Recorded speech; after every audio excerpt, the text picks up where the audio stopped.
Oh, you know what I love? Sports. Love sports. Sports. When It comes to Texas A&M. Where are you getting this information? Let me tell you. Welcome to TexAgs. It's here. It's time. There's always a buzz in the air when you hit this moment. He is a guy that has gotten better and better and better. He's just got that dog in him. We will develop men. We will graduate players, and we will win championships on the field. I think of him as this hawk. Before long, he's going to be swooping in on those quarterbacks. And they embody what the school is about. It's about getting into hard situations and getting ourselves out. It's about working hard. It's about doing amazing things. And this is a real program. It's not fake. This is a real place. And if you want to be really good at football, this is a really good place to be. You know, if I'm betting on anybody, it's the Aggies.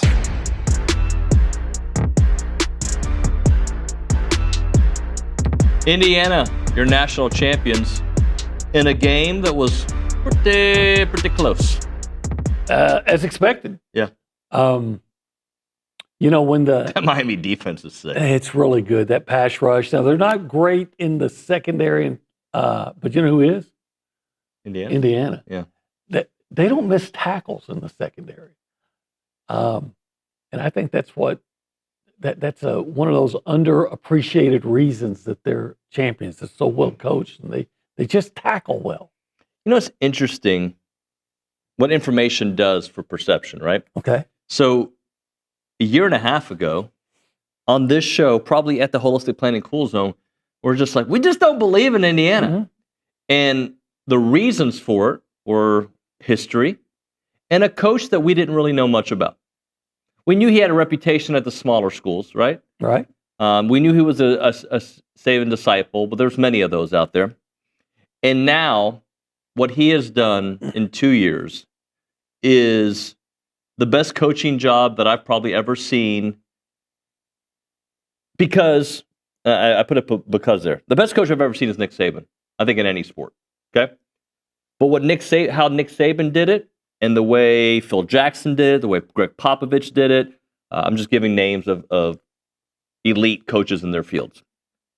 They did it with a known commodity, at least a star by the names of some of the talent. Indiana's got some stars, don't get me wrong. But he did it from no history, no proof of concept, at least at that level, at a place that was 3-9 the year prior, and in 2 seasons, 24 months from being hired, wins a national championship.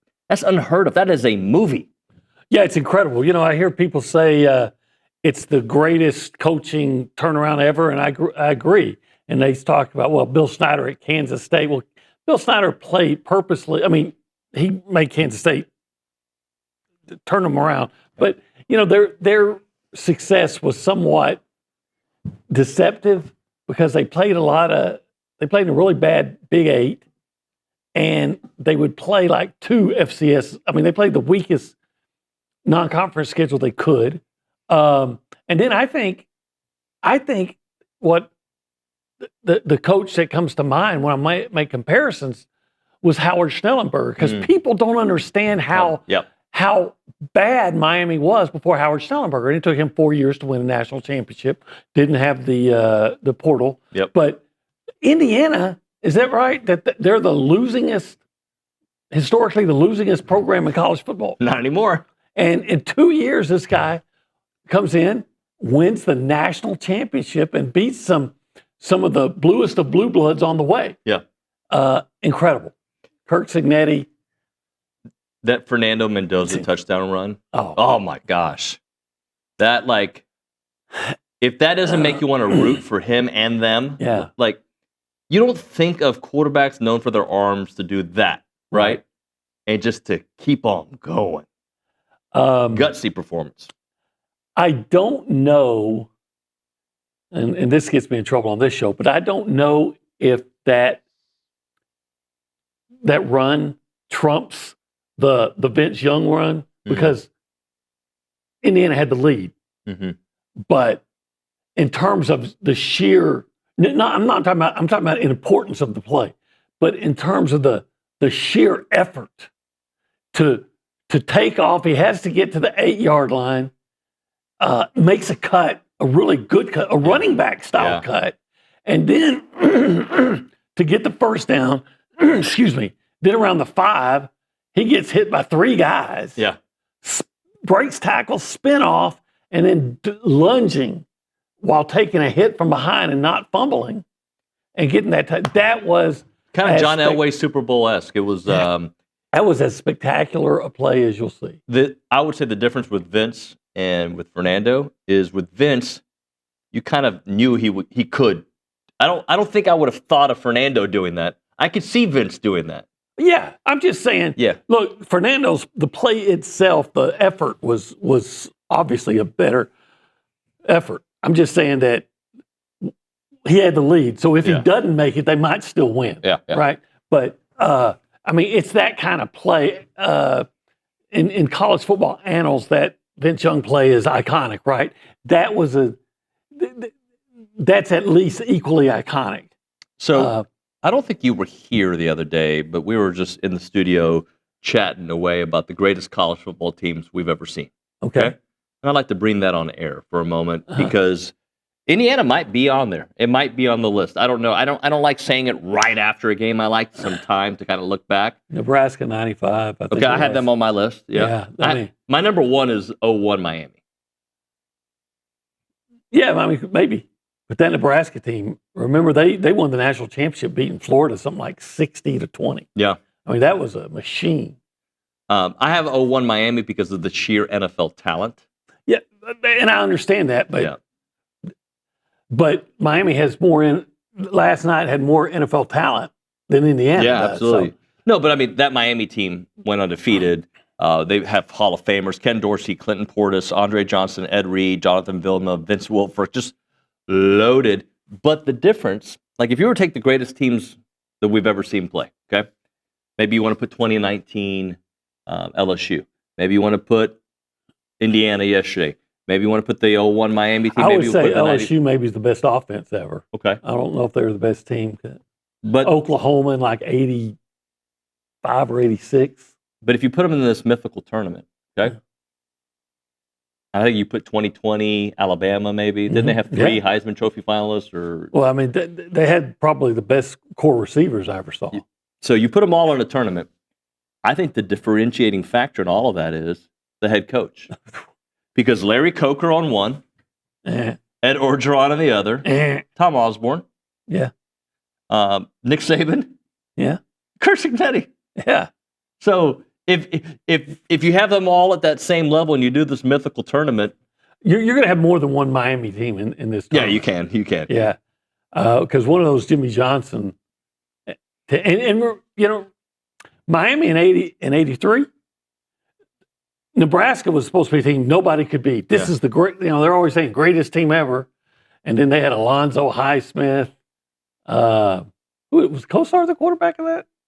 I think it was Kosar. Bernie Kosar. I mean, they because Vinny was right after. And some of those Miami teams with Michael Irvin and some of the guys they had on, just great teams. But I think to your point, in Indiana's case, the coach upstages the players. Well, that's without trying to. That's actually a topic on here because oftentimes in college basketball, the college coach is, the reason. In college football, it can be the coach and the talent. Here, it was the coach. And of course, you have your Heisman Trophy quarterback. I mean, they have a lot of good players. You don't win the Kentucky Derby on a mule, right? Right. So I don't care how good a jockey you are. You got to have the dudes. But to me, I watch Indiana and I see a team that's just so fundamentally sound. Don't miss tackles. I'm talking about. I'm not talking about when Malachi Toney catches the ball at the 50 and he's outrunning guys 30 yards downfield. Right. I'm talking about when somebody catches the ball in front of a DB, they tackle him. I don't see misfits. You heard that one. I don't see that. I don't see a lot of plays that hurt them. I even think, and I may be dead wrong in this, I think the block punt was a result of really good scouting. Hey, this guy always does the rugby punt move to his right, so let's kind of rush from that wide side. from that side. I just think that they are so incredibly well coached and disciplined. That ended up being the difference in the game. Yeah. But when do you look? I haven't watched Indiana all year long, but when I have seen them, I just don't see them make many plays that hurt themselves. Sure. And Miami hurt themselves yesterday. There was a third down. What I forget. Third and 13. And they got the face mask. Oh, the face mask. Yeah, they actually ended up stopping them on that drive with one of their many sacks. But I remember there was a 3rd and 13, and Bain jumped. Oh yeah. And the pass was incomplete. They would have punted, but they got that 3rd and 8, and they converted, went down and scored a touchdown. I mean, that's how close that game was. Great game. Yeah, and I actually was thinking, when is Indiana going to pull away? Because the way the first half was playing, it just felt like they were a step ahead of Miami and everything. And then I think that last drive, where I know they missed the field goal, but Miami seemed like they found something. Like, all right, we're moving a little bit now. Yeah, I mean, look, Miami's got players. Yeah, they have a big offensive line. They have a good running back. They got Malachi Toney. The big difference. I mean, you got Malachi Toney. You're going to make some play. And Fletcher. That's what I said. They had Fletcher, good run. So 50-yard touchdown, like we've seen a play similar. I felt like they would be in it all the way. I think really, as much as anything, it comes down to this.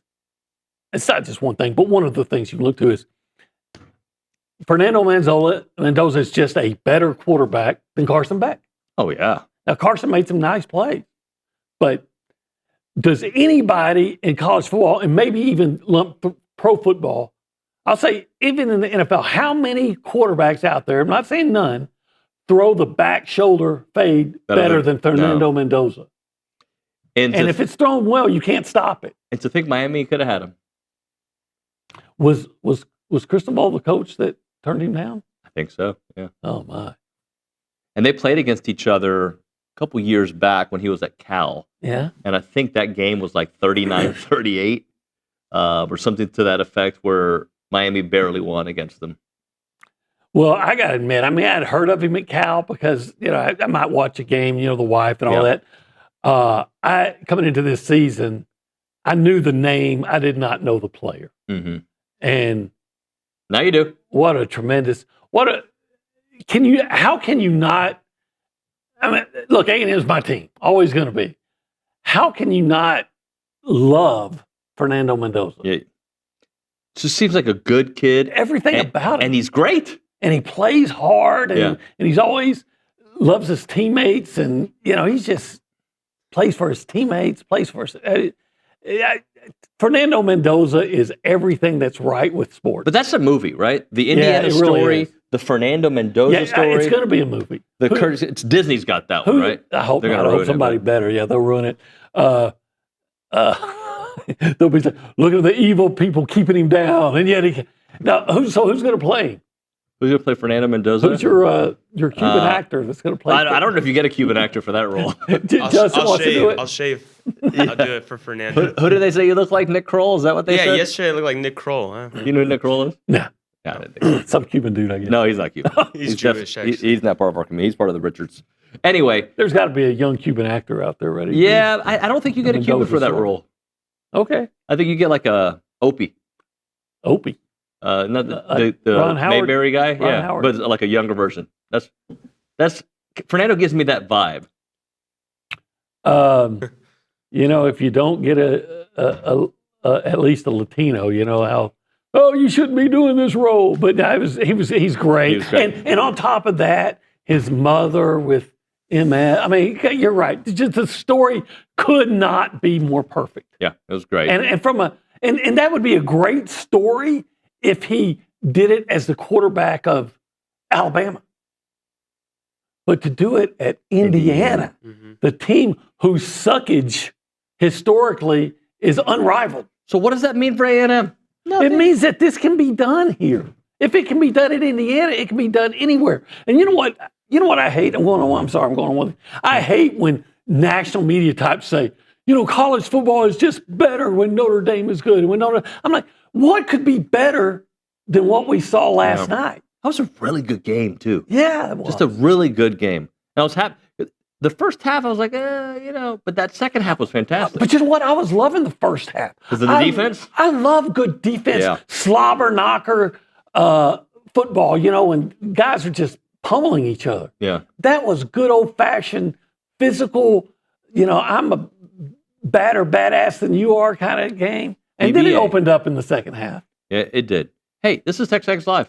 It is TexAgs. I've brought to you by David Garter's Jewelers. In the Rollo Insurance Studio. Jason Jackson, the boys. This particular hour is called... The Go Hour. Thank you. That's presented by somebody. Yeah, the warehouse, CC Creations. That's correct. And the area that we're hanging in is, I'm looking all around it. I feel it. I feel the glow. It's like Fernando Mendoza. It's the cool zone. Yeah, it's the holistic planning cool zone. And if you want to be a part of the conversation, you can do it multiple ways. One way is to call us on the Buppy's Catering and Bartending Hotline. That number is 979-693-1150. You can also text us on the Catalyst Pure Performance text line. A catalyst like Fernando Benzola. He's a catalyst. And that was Pure Performance. Yeah. Same number, right? Yeah, you can text it. 979-693-1150. We go around the room. We go left to right. We talk to our friend Nick Savage. Nick, good morning, sir. Howdy, good morning, y'all. How are you? I'm great. My one thought after watching that game is I don't know if y'all would agree with this, but it was a very satisfying ending to the season, right? Like I just scrolled through the past, 10 years or so, or I guess the entirety of the existence of the college football playoff and the championship games. There's been a lot of blowouts in the championship game, but this year, watching that game, very satisfying ending to it. And I thought Indiana was going to roll and run away with the game, but me and Richard were just talking back here after they blocked that punt. Me and him thought this game's about to get out of hand, but credit to Miami, they hung in there and had a chance to win at the end. But a really, even though the most satisfying ending would have been A&M winning, obviously, but as a fan of college football, satisfying ending to the season. The only way that could have been better is if the interception that ended the game had actually happened to give Indiana the ball and a chance to win it. And then Fernando, and then that touchdown run would have been, right.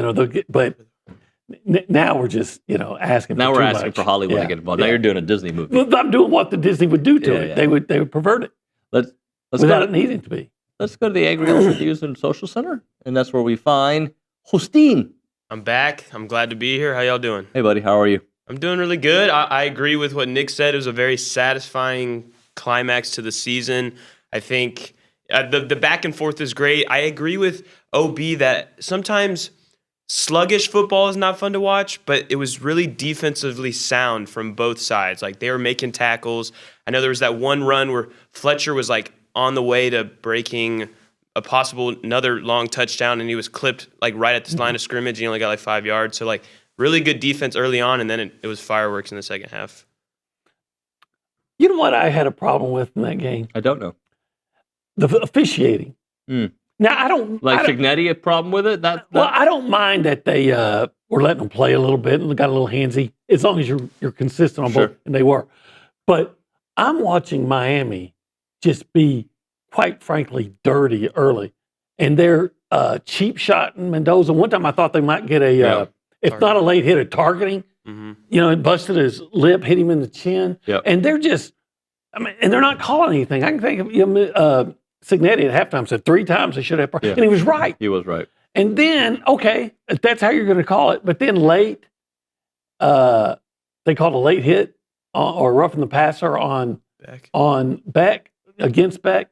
And yeah, I guess it was. But if you're not going to call the assault early, why are you calling that now? I agree with that. Give us something good, Justin. Well, I wanted to give even more excitement for what Indiana just did. The last time they were undefeated in a season was 1945. So they have 16 head coaches ago for the Indiana Hoosiers. Obviously, this was their first Big Ten championship that they got. But in 1945, we had World War II was the end of World War II. We had eggs were only 55 cents a dozen. The New York Yankees were sold for just $2.8 million. So some big numbers back 81 years ago was the last time Indiana won. 81 years ago. Hmm. That's a long time. A&M's been waiting. Since 1939? Do the math. It can happen. If it can happen in Indiana, it can happen anywhere. If I can change, you can change. We can all change. So you got to just, be better tacklers. Yeah. You got to have a team that is disciplined, doesn't hurt itself. This is how I apply it to A&M. Okay. It is about culture. It is. They have a great culture over there. It seemed to. Yeah. They seem to. They seem to have a great culture over there. It's about culture. And I think that's what you can say about a Signetti coach team. You can say the same thing about a Saban coach team. When you're process-driven and you have a culture and accountability, you can go as far as you want. Especially when you have a quarterback that, again, he's unstoppable on that back shoulder fade. And I've always heard a coach say, if you throw it accurately, you can't stop it. Yep. And especially if you have a good receiver out there too, like what's his name, the big white kid? Becker. Man, I think they have more talent than they're given credit for. People are looking at the stars when they were recruited, which means jack. But they have more talent than they're credit for. But again, all the culture, the coaching, everything too. All right, I'm going to give you the specials. Okay? All right. For a special performance, we get specials. Okay. On Thursday at our friends 1775, the Brisket Philly. Okay. Okay. All right. You like that? A Philly cheesesteak made with brisket. Okay. Yep. On Friday, the Brazos Spuds. Irma had one. Big ass potato just stuffed with, hers was just stuffed with that brisket. It was amazing. They also have smoked half chickens. Okay. I like full chickens, but I'll take a half chicken. On Saturday, raspberry, chipotle, pork belly, burnt ends. Ooh. Yeah, I know you're not a big raspberry but chipotle. but all I have to hear is pork belly burnt ends. And smoked barbacoa tacos. The wife would really be all over that. She likes barbacoa. They have rotating desserts to satisfy any sweet tooth. It is 1775. We find it delicious. The world finds it delicious. It's good, man. I'm telling you, it's my fave. 979-492-6241 or 1775txbbq.com. It's good. Yeah, there you go.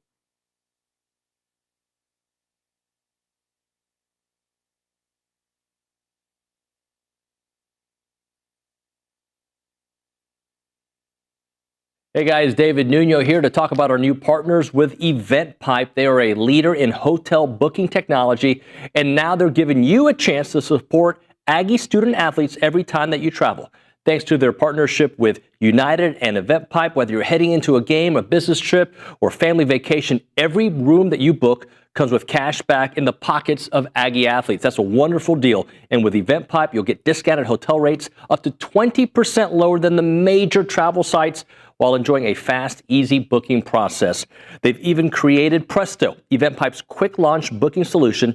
It lets organizations build branded hotel sites powered by live hotel inventory, making it simple to book the perfect stay. So next time you want to book a trip, do it the smart way with EventPipe and support Texas Aggies NIL through United. Visit their website, tau.eventpipe.com.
Hey, we're back. It is TexAgs Live. We're presented by David Gardner's Jewelers.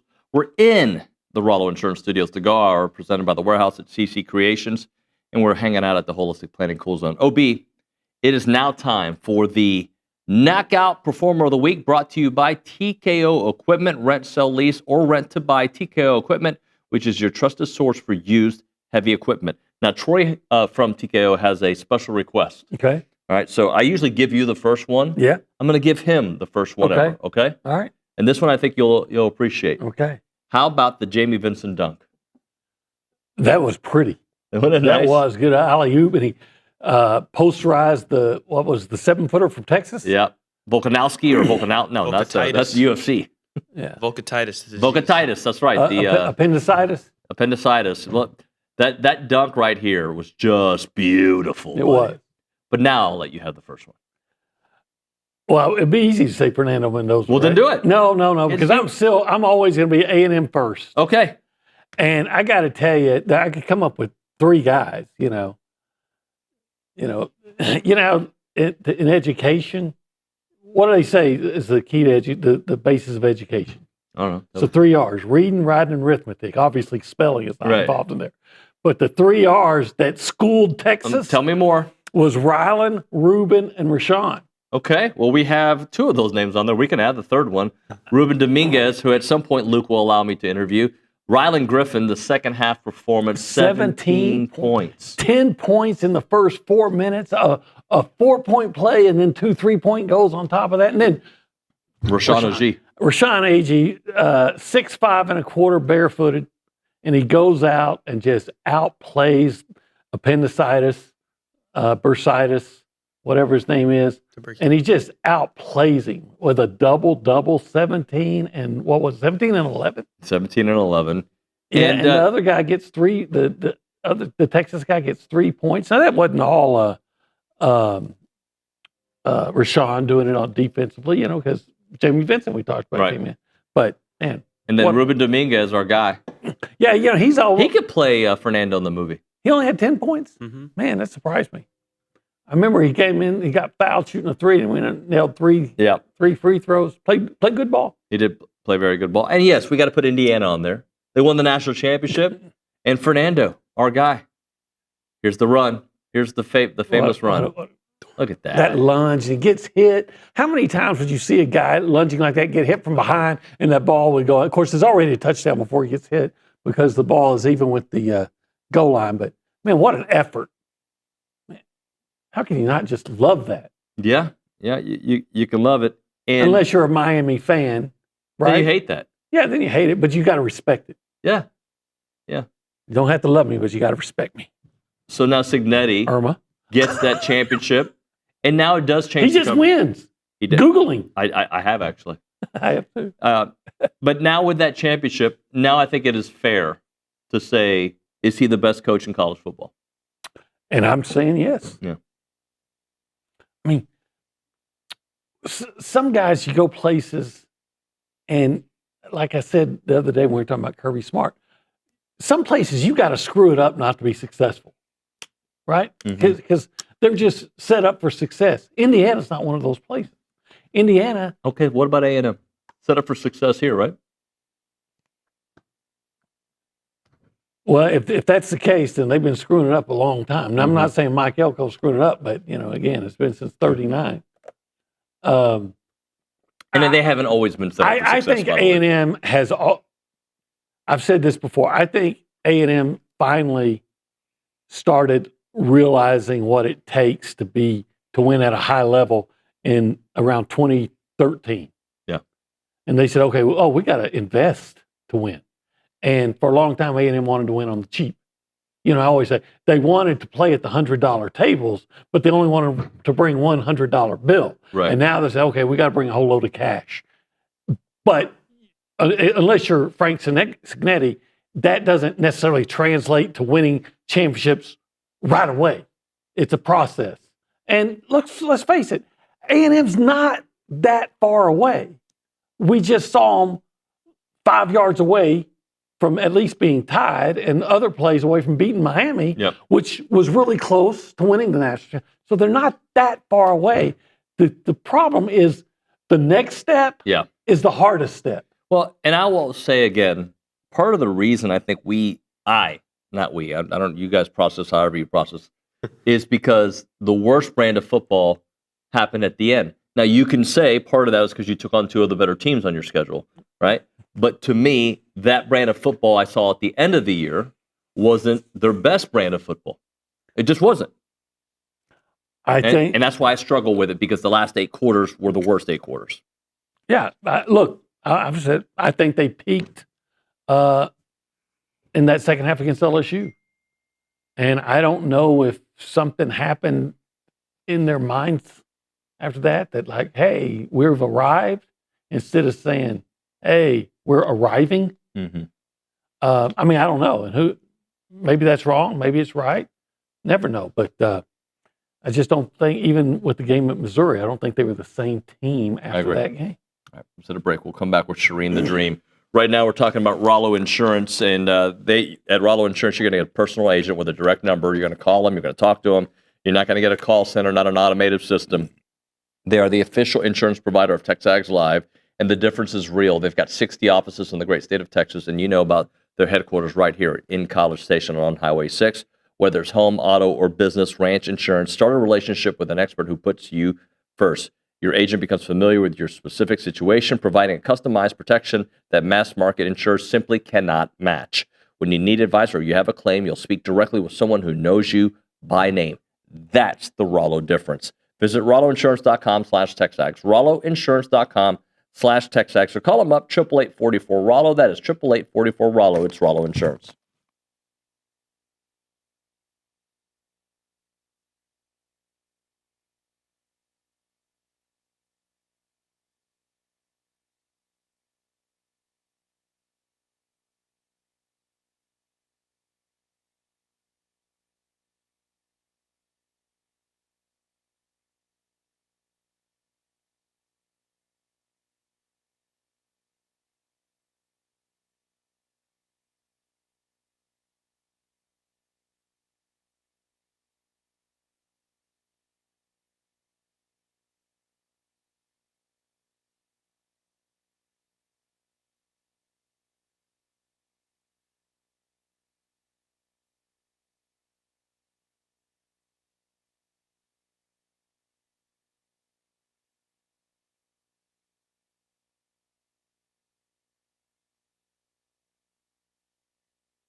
Bro hugs for all here on TexAgs Live. We're presented by David Gardner's Jewelers. We are in the Rollo Insurance Studio. Let's talk to our dear friend Charean Williams from Pro Football Talk, the Hall of Famer, the Aggie great, Pro Football Talk's best. Charean, good morning. How are you? I'm good. How are you guys doing today? Pretty good. Doing well. Charean, I'll be very honest with you. Typically, and this is, I was in mourning after A&M's loss. I don't know. I didn't watch college football for a little bit. I was mad at it. I got back into it maybe, I guess, midway through the Miami-Ohio State game.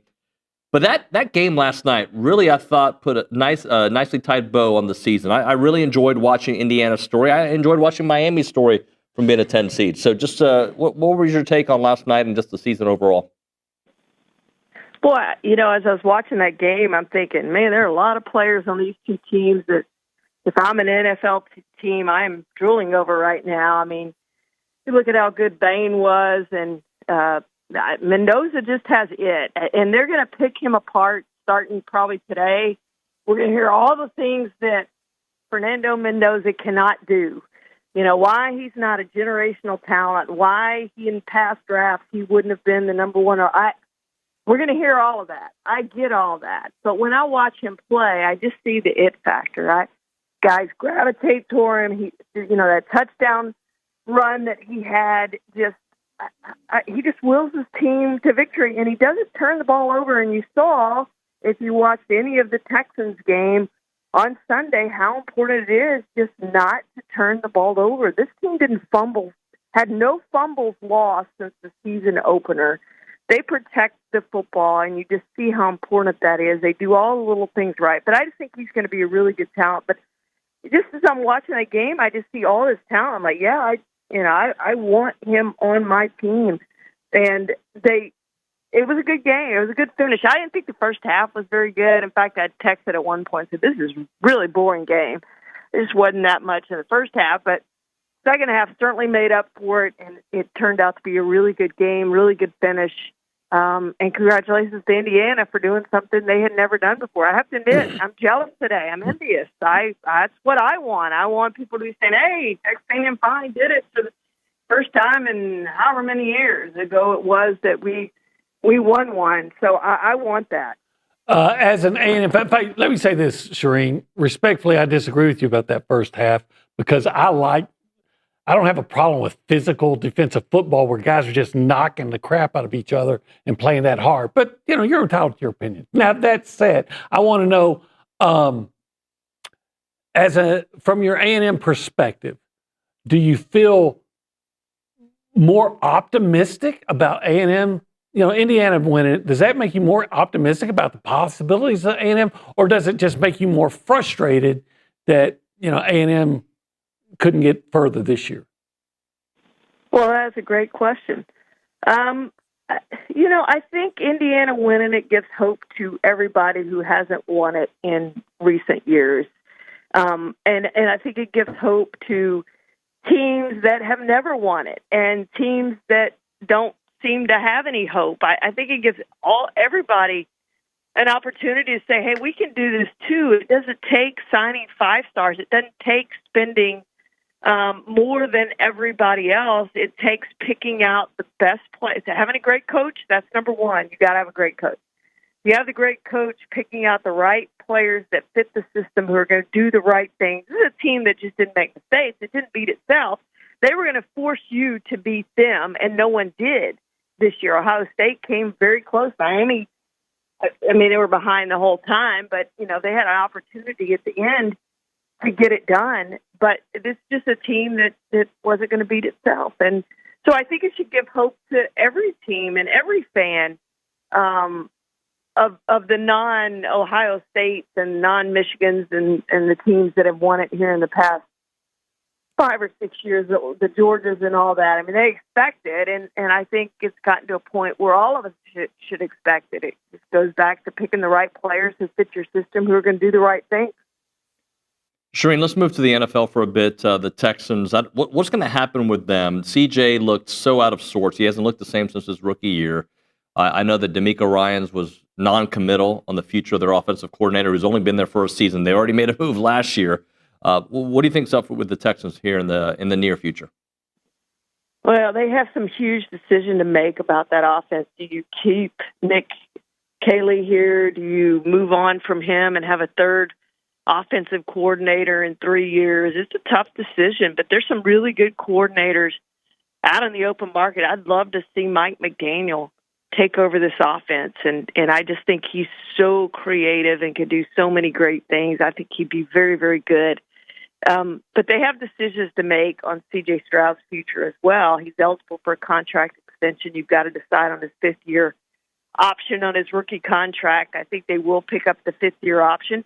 I don't think they give him a contract extension. I think they're crazy if they do it now. I'm going to make him go prove it to me in his fourth season that he's not as bad as he played the last 2 seasons. And you got to upgrade that talent. You got to go get offensive linemen. They've tried it a couple years. It hasn't worked out. You've got to get better on the offensive line. You've got to get him more weapons. Tank Dell hopefully is coming back. I don't know that he's been the same since Tank Dell went out late last season. I don't think he's been the same quarterback. I think he really misses Tank Dell and what he brought to that offense, which was kind of getting open deep and making some of those shots pay off. And they just haven't had that this year. So they got some big decisions to make about that offense moving forward. The defense is championship caliber, but the offense certainly let them down. Yeah. Hey, so I thought that that game between the Texans and the Patriots was for the Super Bowl. Do the Broncos have any chance this weekend? And by the way, who are they going to be playing from the NFC in the Super Bowl? Yeah, so Jarrett Stidham from Stephenville, Texas, is going to be the starting quarterback for the Broncos. And I know people are ruling him out, but, people did the same thing with the Eagles after they lost Carson Wentz, and Nick Foles led them to the championship. And it's going to be a lot on their defense. Their defense is going to have to play better than they've ever played to give them a chance to do that. They have the talent on defense. They've played well at times this year. I don't think they've played as well as they did last year. They've got a shot in their home to beat the Patriots. I'd really like to see the Rams do it, but I think Seattle's probably the best team in the NFL. If, and I went on Seattle radio last week, and I said, if Sam Darnold doesn't turn over the ball, and it's the same thing with C.J. Stroud, Seattle will win because their defense is that good. And it was the same with Houston. And Sam Darnold did not turn over the football, and I said Seattle would win big, and Seattle won big because he didn't turn over the football. I think it's the same thing this week. I just think if Sam Darnold doesn't turn over the football, I think Seattle wins, and I don't think it's particularly close. I think whatever the spread is, it's probably 7.5. It's my guess. I haven't looked. Whatever the spread is, I think Seattle covers the spread and wins if Sam Darnold doesn't turn over the football, and I think Seattle wins the Super Bowl. I think they're the best team. That defense is every bit as good as Houston. You can argue which one's better, but Seattle's probably going to go get that ring with their defense because their offense is better than Houston's offense. Charean, let's close out with some Aggie basketball. How about that game against Texas and 4-1 in SEC play? Yeah, I had a game at the same time, so I was kind of split watching. Obviously didn't have the sound on because I had the football game to monitor, but it was exciting and it was fun to see, and they're really fun to watch. And this is, whatever it takes to keep Bucky at A&M forever. I want that to happen. I think he's worth every penny. I think it's exciting. I hope we pack Reed Arena for the next 2 games to show them some love and how well they play. They're exciting. It's great basketball, especially with what we've seen over the past however many years Buzz was here. This is fun basketball. And they're fun to watch, and they're headed toward the NCAA tournament. I couldn't be more excited by what we've seen. So exciting future for him, for Bucky, for A&M, and I just enjoy watching him play. That is the great Charean Williams, the omnipotent one from Pro Football Talk. Charean, we appreciate your time. We'll talk to you next week. Thank you, guys. Thank you very much, Charean Williams here on the Buffy's Catering and Bartending Hotline. Yeah. I think you'd be a good celebrity bartender. I thought about being a bartender once. Yeah? Yeah. I thought the whole idea. Throw it up in the air. I don't think, I see that and I'm thinking, don't you think people are just saying, hey, dude, forget the show. Just give me a drink. Just make my drink. Yeah, I just want a drink. I don't want to be like that guy on those guys in What about Remember Tom the movie Cruise? Cocktail? Yeah. And they're throwing the ball, and nobody's saying, they're just watching. I'm like, somebody, drunk guys over there saying, hey, give me my drink. You and Tom Cruise are the same age. You could do Cocktail Part 2. I'd probably be the guy that shot himself in the end. I forgot that part of the story. Anyway. His wife's cheating on him and he shoots himself. Okay. Wow. I don't think my wife would cheat on him. I don't think you'd shoot yourself. But let's move on to Caldwell Country Chevrolet. Just, you're right. I don't know how to get there. You're right. It's Highway 21 in Caldwell online, CaldwellCountryChevrolet.com. You need a new car? Give Caldwell Country a shot. Yeah. Please give them. Just shoot right down the I highway. knew you were going to go there, yeah. It's an easy shot right down the highway down to 21. Oh, man. Why are we laughing? Anyway, great cars, great pricing, great customer service. I'll come with you. I'll run shotgun. You get any more? No, I don't really know. Take a shot in the dark. Yeah. Anyway, I'm just going to close it out. It's a 15-minute drive. Caldwell Country. Yeah, 15-minute drive the edge of Ryan to the beginnings of Caldwell. A short conversation away, but you'll see the difference when you step on the lot and do business with the great people at Caldwell Country Chevrolet. Highway 21 in Caldwell online, CaldwellCountryChevrolet.com. Give him a shot.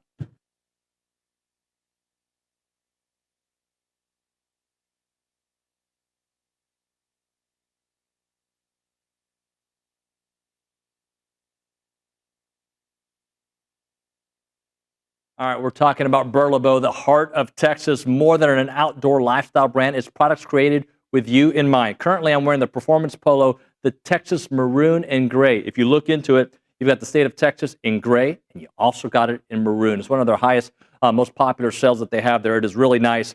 Comfort and versatility. You can wear it in any situation. Quick drying, fits the size. But Burlebo, they're rooted in tradition, fueled by passion for the outdoors. Designs high-quality apparel that works just as hard as you do. So whether you're hitting a workout, enjoying a day of fishing, or cheering on your favorite college team, their gear is made for the athlete, the outdoorsman, and the everyday adventure. And it's really nice. I wore this one to church the other day. People talked about it. Really, my kids were like, yeah, Dad, you look pretty good today. From athletic shorts to your favorite go-to tees and performance hoodies, they have everything you want. Check out Burlebo.com and find your new favorite gear. It's Burlebo for the athlete, for the outdoors, and for the family.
Time to end the day with Double Dave's. Caller number 12, 979-693-1150. We're going to hook you up with your choice of a dozen pepperoni rolls or a large one-topping pizza from Double Dave's.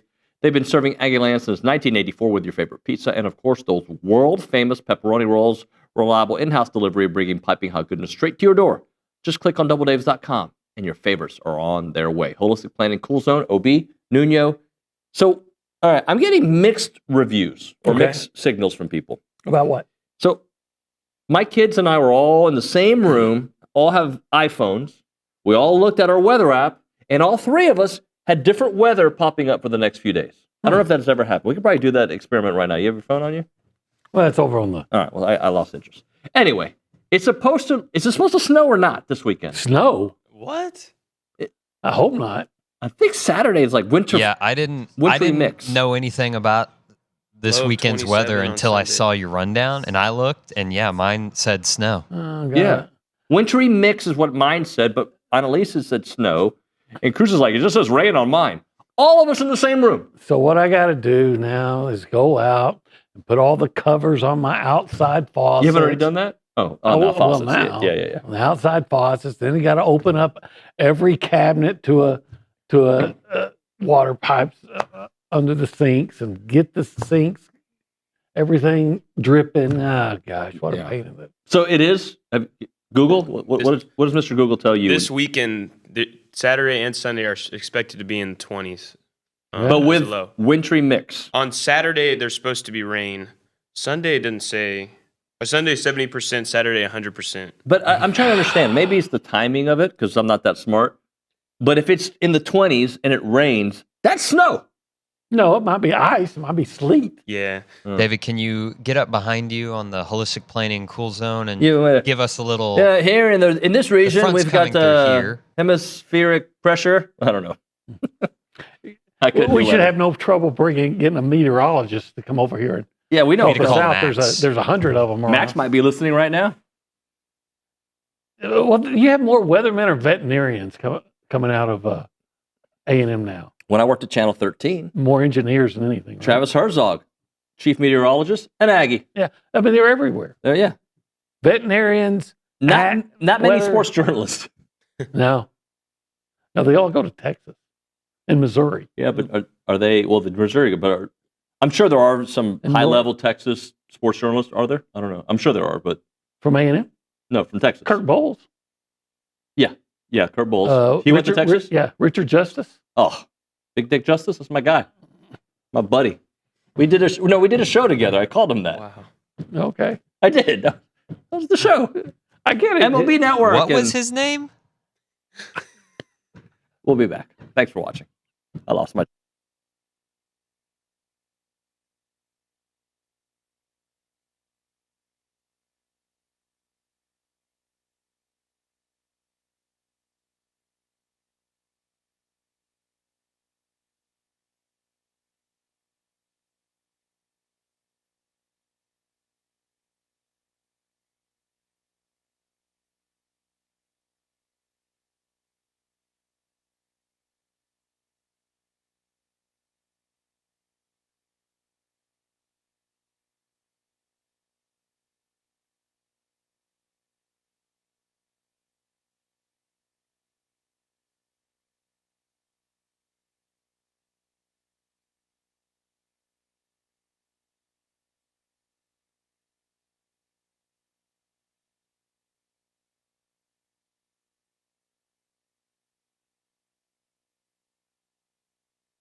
And we are back here on TexAgs Live. We are presented by David Gardner's Jewelers, Rollo Insurance Studio. Time for our weekly conversation with our dear friend Josh Pate, brought to you by Academy Sports and Outdoors. We go to the Buppy's Catering and Bartending Hotline.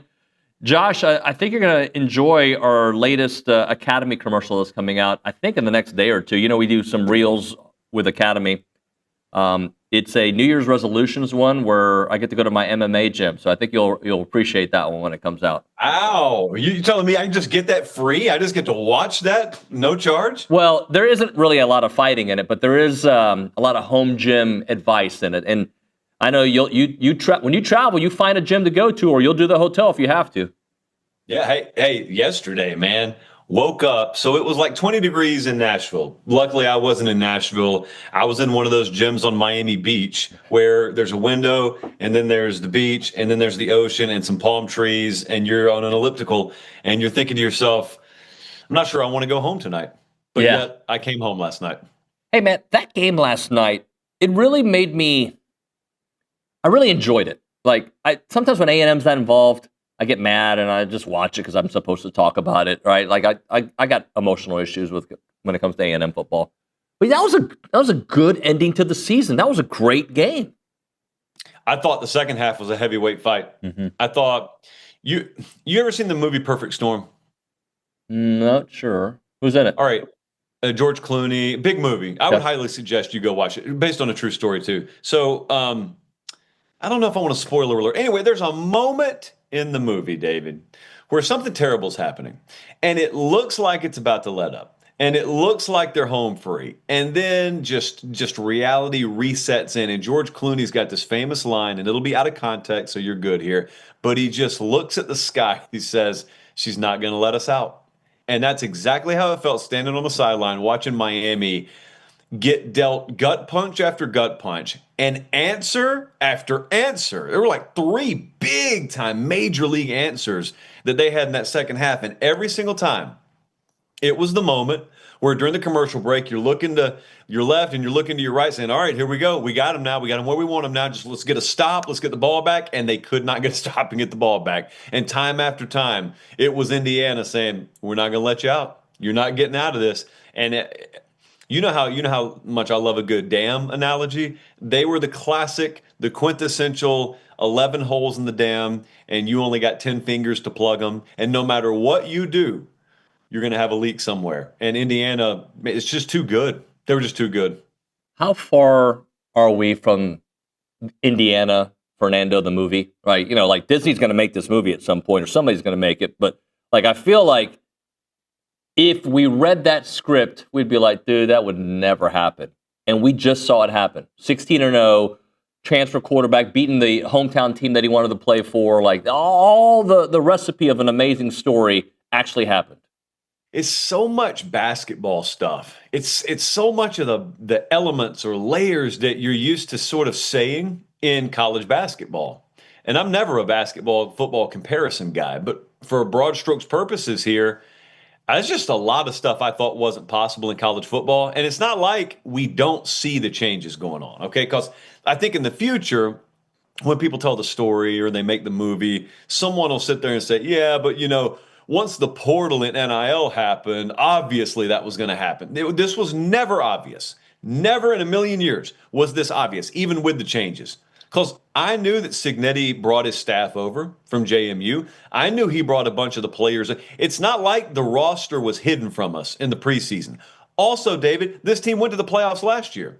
So we were armed with all this information and still looked at them. And no one predicted them. Not even Indiana fans predicted them to do a fraction of this year. So, yeah, there's a lot of theatrical, like cinematic quality to it, storytelling quality to it, basketball vibes quality to it. But I also wonder this, okay? So we know the here and now, and we know what's happened in the past.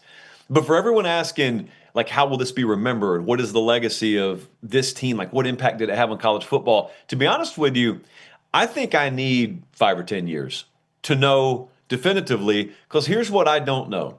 I don't know if this team was a total anomaly. It is very anomalous, but I don't know if it was a total anomaly where we go forward and it just goes right back to Georgia, Alabama, Ohio State, Texas A&M, the big-time programs winning. Do we see that? Or do we randomly see like Minnesota win a national title in 3 years? And do we see UCLA in the college football playoff championship game 5 years from now? Because then you'll realize Indiana was the first of a trend. Now, I doubt that's the case, but I need future context before I know for sure.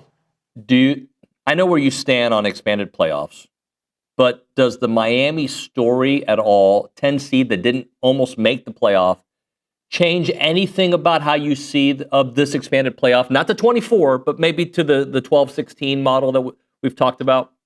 No, not at all. Because I think more and more so now with the flattening of the talent curve in the sport, you're going to see a random 9, 10, 11, 12 type seed that's capable of making a run. But I've told you this forever. I told you this 2 weeks ago. I'll tell you this again. And I'll tell anyone who asks me, I do not look at potential as the basis of criteria for size of playoff. I look at merit. I look at what you've earned. Miami squeaked into the playoffs, or snuck into the playoffs rather, and then made the title game.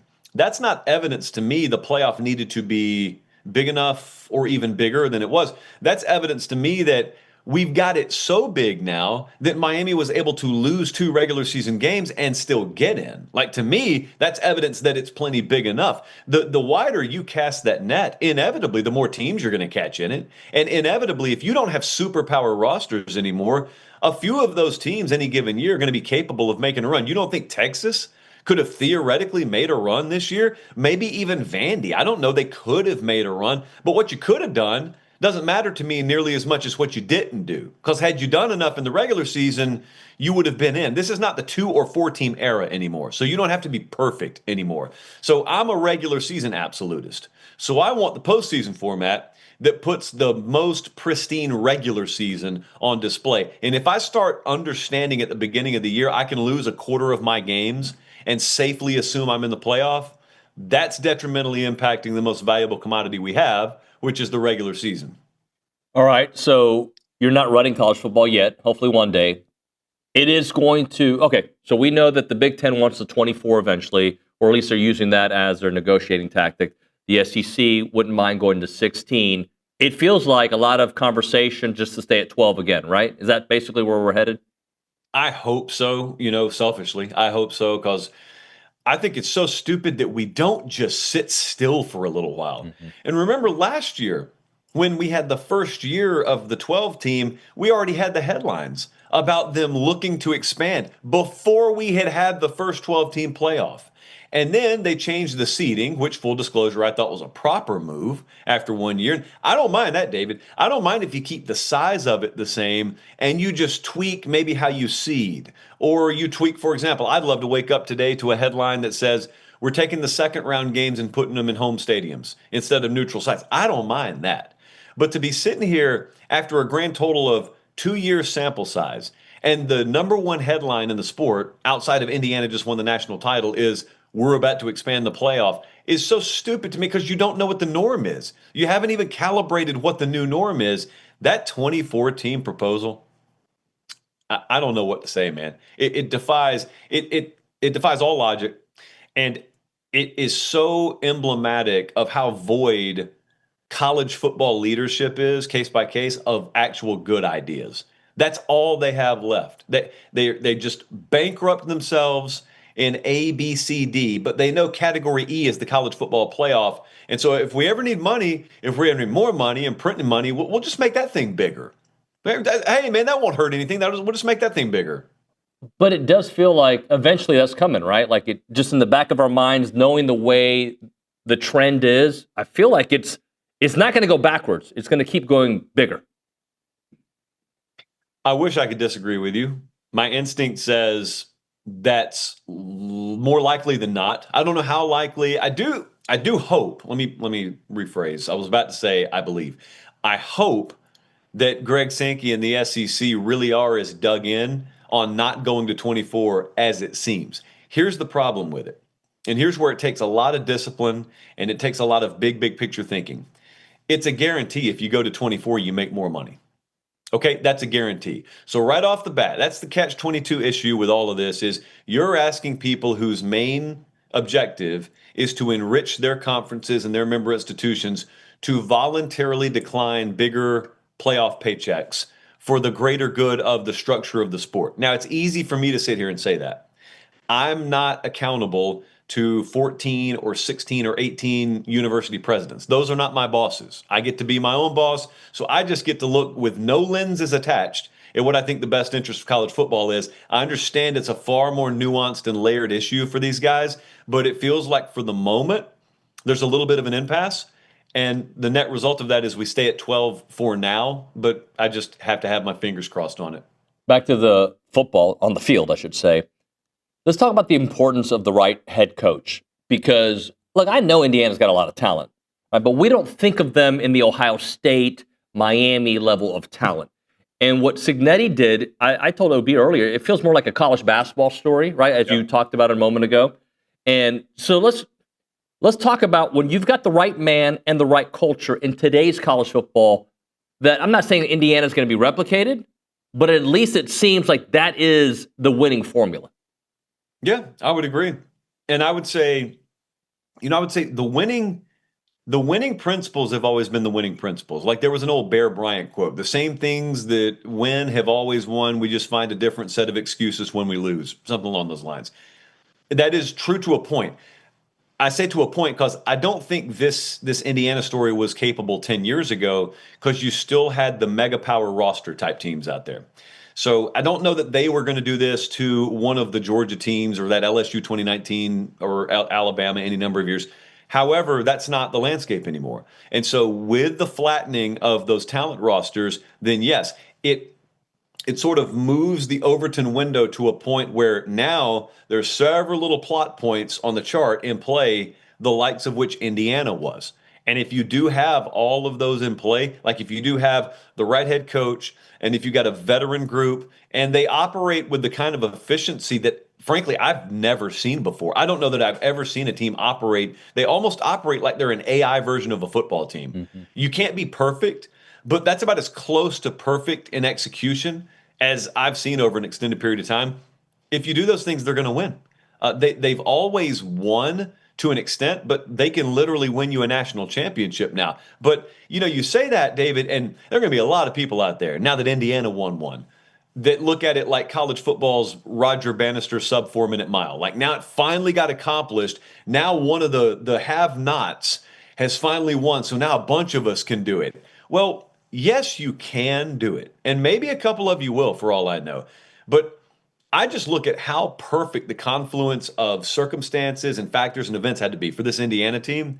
And then I ask myself, what would it take for someone to duplicate that? What would it take for Minnesota to do that? What would it take for UCLA to do that? You really got to thread the needle. I mean, you really got to have that perfect confluence of events. So yes, it's possible. Just like it was possible for it to snow a foot in New Orleans in February of last year. But man, it takes everything coming together perfectly for that to happen. Josh, you don't get paid for predictions and projections, neither do I. But how hard is it in today's college football world to project today, January the 20th, 2026? Because maybe some people could have seen a Miami-Indiana scenario a year ago, and I'm not even talking about the championship, but even how talent works together with all these. A&M's got a new offensive line, right? A new defensive line. It's very hard to project, even if they've got the 5 and the 4 stars, like what a team is going to play like this early into the game. There is no way to predict it. That's why when these folks who want to troll you pull up your preseason predictions as evidence that you do or don't know ball, this was both the best and worst year for that. Worst meaning, of course, if you pulled up my predictions, Indiana would have been nowhere near the national championship game. So, that means you don't know ball. I would challenge anyone. This is where the best comes in. Did anyone predict it? It's evidence that there's not a whole lot of skill in predicting this sort of thing. But I will say that's what makes it fun. We got into this groove for a little while where it was very, very obvious at the beginning of the year. There was a cutoff line. Maybe 6 teams, maybe 10 teams in a given year, but there was a cutoff line before toe met leather in week 1 of real legitimate national championship contenders. And now, David, here's a fun game that I think we should play in August. If I said you and I are going to compete against each other, all right, you have to list all the teams 1 through 136. Just list them all. I want you to put as few amount of teams as possible into this little cup here. So you're putting all the teams you think could win a national championship in this cup. All right, I'm going to do the same thing in my cup. Now, the goal is to have less teams in your cup than the other guy. So you want to refine your filter a little bit more. The catch is, though, if someone outside your cup wins that national championship, then you have to, fork over your life savings. Like, think about how many teams you'd have to put in that cup. Because it used to be 8 or 10.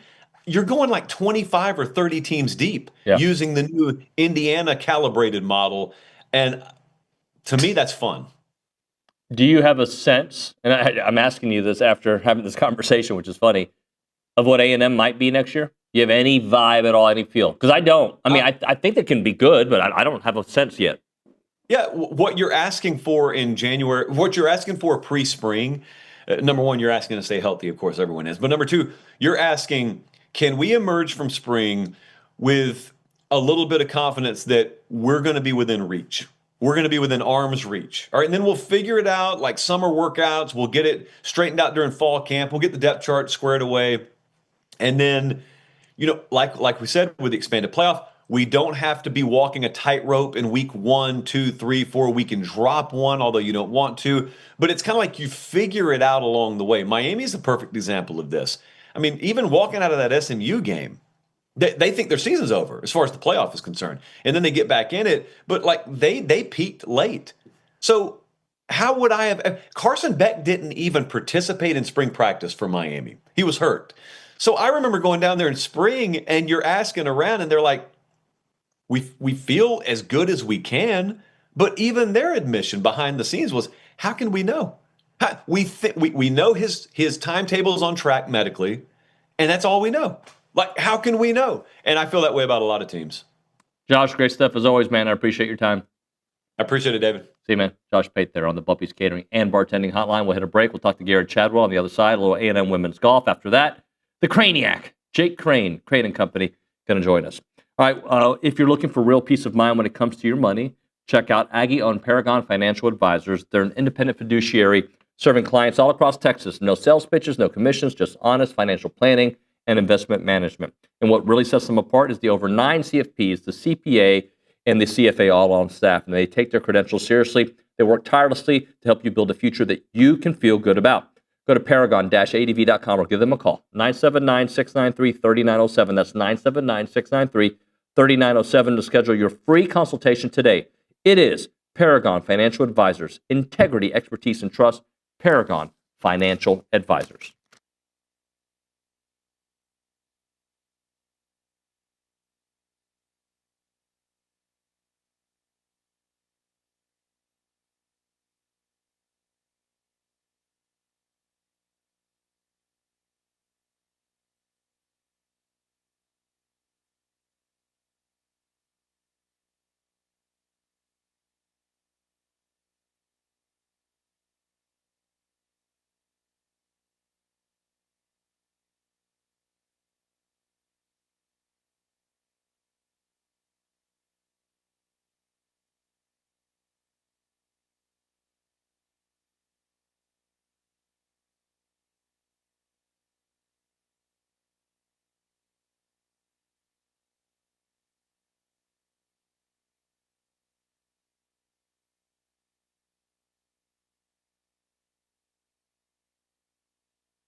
And we're back here on TexAgs Live. We're presented by David Gardner's Jewelers, Rollo Insurance Studio. The Aggie women's golf team's coming off a very dominant fall. We're going to catch up with Gerrod Chadwell here in studio, my neighbor, my buddy, who during the break we were talking a little football. That was fun last night. That was I don't know. It's not. I don't even. You can't call them the underdog after going on the run that they did. But their story is an underdog story, but not the team that they were during the year. It was impressive, and they just kept punching back, man. Yeah. When you thought Miami was kind of inflicting their will, and man, that defensive front that Miami has is insane. And as a coach, do you study other sports the way high-level coaches go about their business, and do you take stuff from people? Yeah, Cignetti been just kind of going back on his obviously Saban just keeps popping up in the reels for everything, but yeah, I mean even on our head coaches we're all ultimately doing the same thing, and so yeah, you're trying to borrow, steal off anybody you can. When I think sometimes it's easy to point at that season from Cignetti and say one of the best coaching jobs ever. Yep. But I'm sure you've had seasons where maybe the success wasn't there from a wins and losses standpoint or ranking standpoint, that you maybe have done your best coaching. And maybe conversely, maybe a season you did really well, but you're like, God, I could have done X, Y, and Z differently. Yeah, last year I think was one of the best jobs as a staff that we did. Losing Adela at break, and it was funny. We just went on a retreat, a training trip, and we were going over doing some trivia of program history, and her scoring average, how many rounds under par that she had, you don't replace that. Right. And so to get us that close, and ultimately, we had a great chance to punch our ticket to the national championship, but didn't. But I thought we did a phenomenal job last year, but you just don't have the skins to brag about. The fall was really good. Yep. What are some takeaways from the fall to apply here to the spring that starts here in a couple weeks? I think the different fashions that we won in was impressive. I love our competitive depth, which I think you hear a lot of people talk about that. It's just really hard to do in today's day and age of everybody wants to play every week, and things on the outside seem a little bit more transactional than really investing in your 4 or 5 years here. So I think that's really hard to do. But we got a lot of people reps. I think we got better.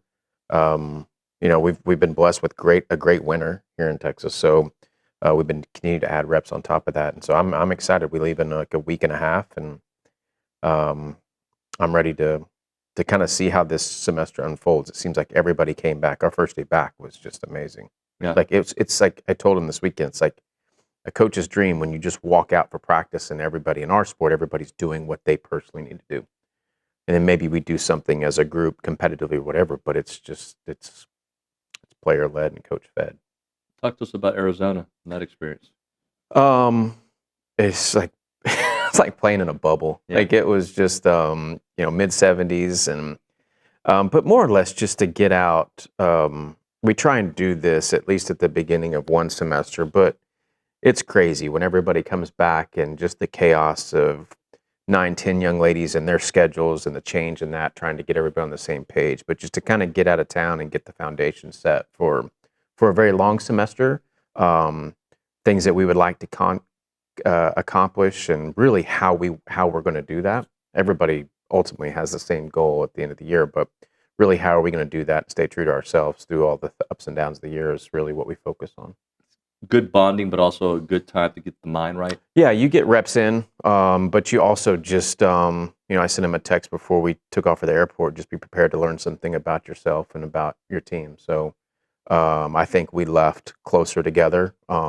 We shared, the girls went around and shared some things on the first night, and it was just, I don't know, it was refreshing to hear and just to feel a little bit of the gratitude, but also just understand who they represent and what we're trying to do. And that time goes by pretty fast. A couple of your athletes invited to Augusta. Yeah, it's fun. I joked. How many years in a row is this? I don't know. I joked it got brought up in our meeting because I don't think Vanessa, I pointed this out, I don't think she's celebrating it enough as she should, because we saw how much it meant for her not to make it last year, and we feel like she should. So that's Vanessa's story. But Kata, I mean, heck, she feels like it's like she's a member there. She's been there Third every straight year, right? Third or fourth year. Oh, that's right. Because before she got here, she won, right? She was here and she played great that year. So it's just she knows that place like the back of her hand. So it's just fun. It's going to be fun to see it through V's eyes. But Vanessa, they do this drive, chip, and putt deal where it's like little kids. She won her division when she was 11 years old. So it's not that she hasn't been prepared before, but she's never seen the property, and everything that they take the young ladies through that week is pretty impressive. So I'm excited for her to have that memory. Also, for a program standpoint, it's pretty cool just to say, hey, this is what we do here. Keep coming back. And we've got some girls that are close that hopefully they have a good spring and summer that'll get them close and in. And if we keep doing our job, we'll continually hopefully have girls that are there representing not only themselves but us. Does it get old for you? Oh, no. No? Never. It's funny. I feel like it's crazy, but I think it's just this generation. The nostalgia is wearing off on some of these young ladies that have been there every year since it started, because if they don't make the cut, everybody plays Augusta on Friday, and then those that make the cut play on Saturday. But those that don't make the cut on Friday, you hear a lot of them say, I just want to go home. I want to go back to school or whatever. And you're like, you're going to pass up the opportunity to play Augusta National? But it's wild. Yeah. Do you think it's because the younger generation, they've got so many things going on in life? Like, they have all these tabs that are open that we didn't have coming up. That, and I think, look, I mean, the places that they are getting to play and compete and experiences, like it never would have that effect on me, but I get it. Like, it's just, they've been there, done that. It's on the next thing, but they're playing. I mean, we played Pebble Beach 4 years in a row. Our first, that's not normal. Right. So I think it's just a little bit of that generation and just the experiences they've had. I think it's a combination of all that. And like you said, everything that's at their disposal as well. It all gets started again February 1st in California. We take off for LA end of next week.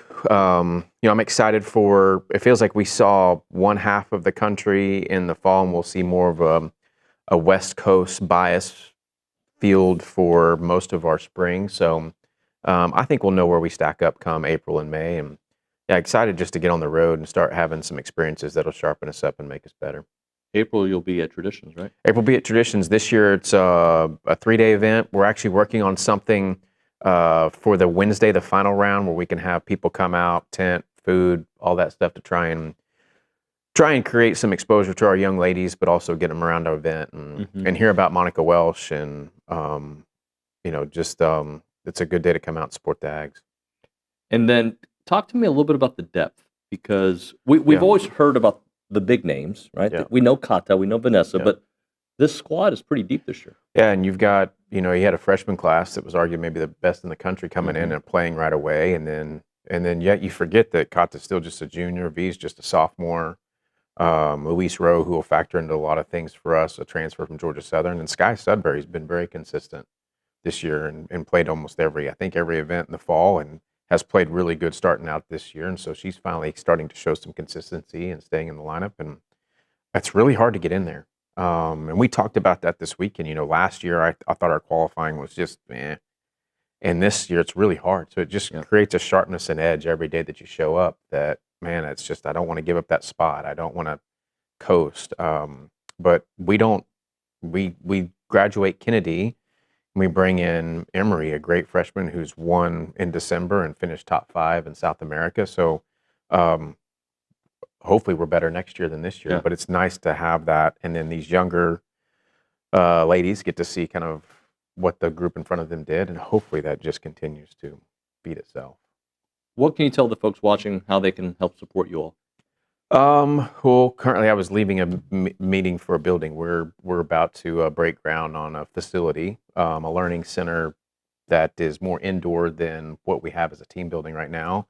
But this trip to Phoenix costs money, and so we're constantly trying to do things outside of our budget that will enhance the young ladies' experience and also help us get better and chase championships. So that does come at a cost, and nothing's getting cheaper these days. Yeah. So we're continually trying to do things through the 12th Man Foundation, through our Aggie Women's Golf Club on our webpage. So yeah, any means necessary. And also just, man, we had a family that hosted us this weekend. So just to expose them to Aggies in the world and great people, that life after this still has a place, and that, it's nice to be able to pick up the phone and call somebody that can help you out. So just time.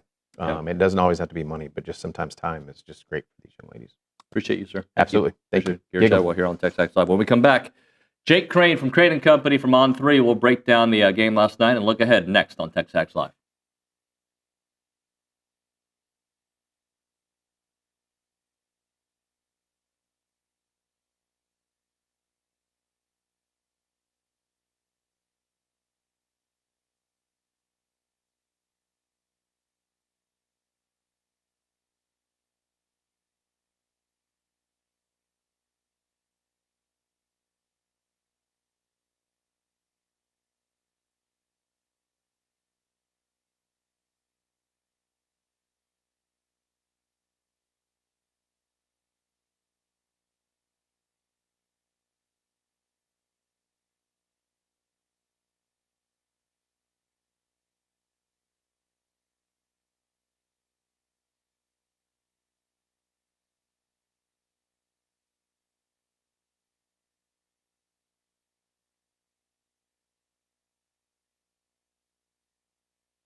All right, we're back here on TexAgs Live. We are presented by David Gardner's Jewelers. We are in the Rollo Insurance Studio. Let's go to the Buppy's Catering and Bartending Hotline. Jake Crain, now with On3 and Crain & Company, joins us here on the program. What's up, Jake?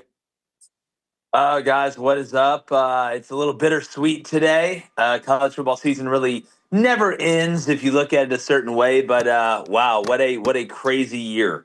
Well, I watched your post-game show last night, really enjoyed it, and I wanted to ask you about the robots, the AI version of Indiana, where that whole thing came from. That was great. Well, I mean, look, I have some disorder. They just don't know what it is yet. I'm sure they'll tell me eventually, at least I hope, before I die. But I think it's just kind of what you see. And if you've ever been in the coaching world, the ones that are the best at it, they turn teams into faceless opponents. They make it more about yourself than they do about who you're playing to try and be process oriented. But typically you see a little bit more emotion from, now 18 to 26-year-olds. It was always easy to get guys to go back and make big plays after something bad happens. It was never hard for me to motivate a DB to go back out there and have a better drive if he just got burnt for a touchdown. It's a lot harder when you make good plays to come back from stuff. But Indiana, it's sociopathic. Like, you look at Cignetti and their coaches, like, I don't even know if they enjoy winning. I don't know if they season their food. I don't think they listen to music before games. I just think they listen to machine noises, and it is the most, and I know they're older, but the most emotionally mature and efficient football team that I have ever seen. It's like my microwave. When I want to heat up something for 30 seconds, it doesn't get excited. It doesn't get upset. It just heats it up for 30 seconds, and then it's done and moves on to the next time. It's just so impressive to me. Talking to Jake Crain here on TexAgs Live. Jake, a couple of days ago on the show, we were trying to talk about where Kirk Cignetti ranks with the current crop of college coaches, and I had a hard time putting him at number one just because he hadn't won a championship yet and because of Kirby's longevity and what he's been able to do for such a long time. That being said, am I a prisoner of the moment thinking, like, this guy, like, I know he's got to, we got to see what happens over the next few years, but this coaching job got to be the best I've seen, since Nick Saban, right? I mean, I think you can make an argument in a singular year that this is the greatest coaching job I've ever seen. Nick Saban, to his credit, hoarded talent. He monopolized the sport. He had a mixture of just so much more talent than you that was disciplined that it was very tough to beat. I mean, Kurt Cignetti dominated like Saban did in reality with less.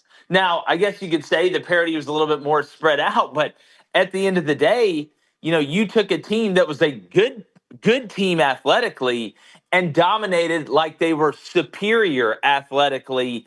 That, to me, is the singular greatest coaching job that I have ever seen in college football. And I'm trying to find somebody to give me another one because the man just went 16-0 and won the whole thing. And he didn't have the most NFL players or blue chip guys running around the field. It's incredible. I would say right now, you could make a case that going into next year, Kurt Cignetti, who's 27-2 over the past two seasons, including an undefeated national championship season, is the best coach in college football right now. I can understand that. But here's the question, Nuño, and this is what's going to be answered.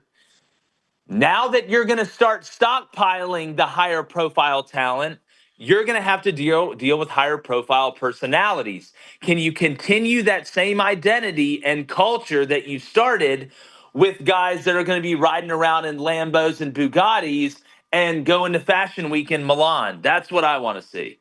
Talking to Jake Crain here on TexAgs Live. Jake, all right, the Big Ten's won 3 straight. The SEC, I don't know. Like, there's a part of me that still feels like top to bottom they're the best conference, but maybe that's because I'm an SEC homer. And I think that they just don't care as much when it comes to bowl games because in the SEC it's all about the playoffs. Or am I just being spoon-fed SEC narratives to believe that?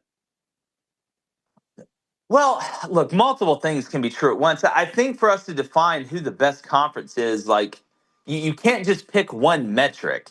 You can't just say, all right, well, I mean, if Miami would have won last night, I don't think anybody would have said the ACC was the best conference in college football. So to me, the main pillars are obviously postseason success, getting in the postseason and postseason success, including the national championship, how you do in the non-conference, You can throw bowl games in there because, look, other teams have guys that opt out too. It's not just the SEC. It's not like it's just an SEC problem.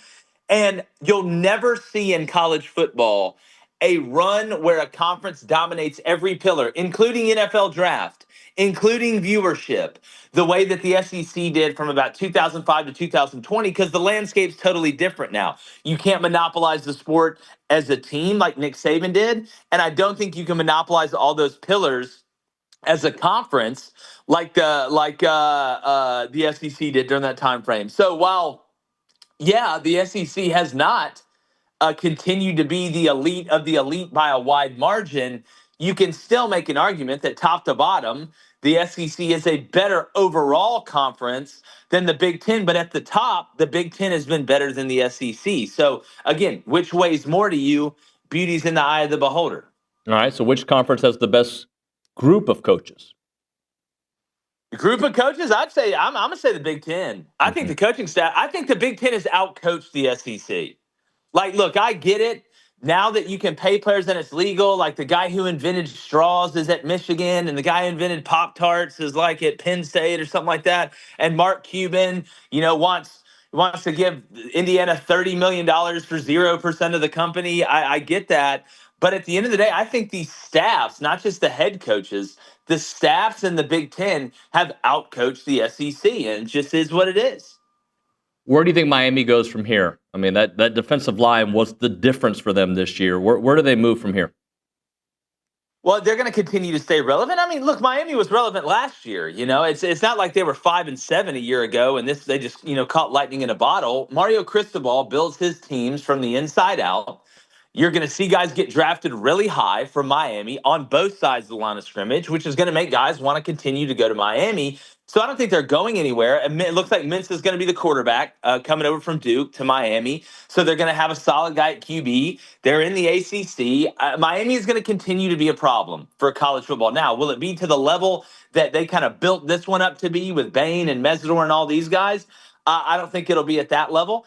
But I also think that Mensa can end up being better than Carson Beck, if we're going to be honest. And Malachi Tony's 11 years old. So Miami's going to continue to be a problem because of the way that Mario constructs it.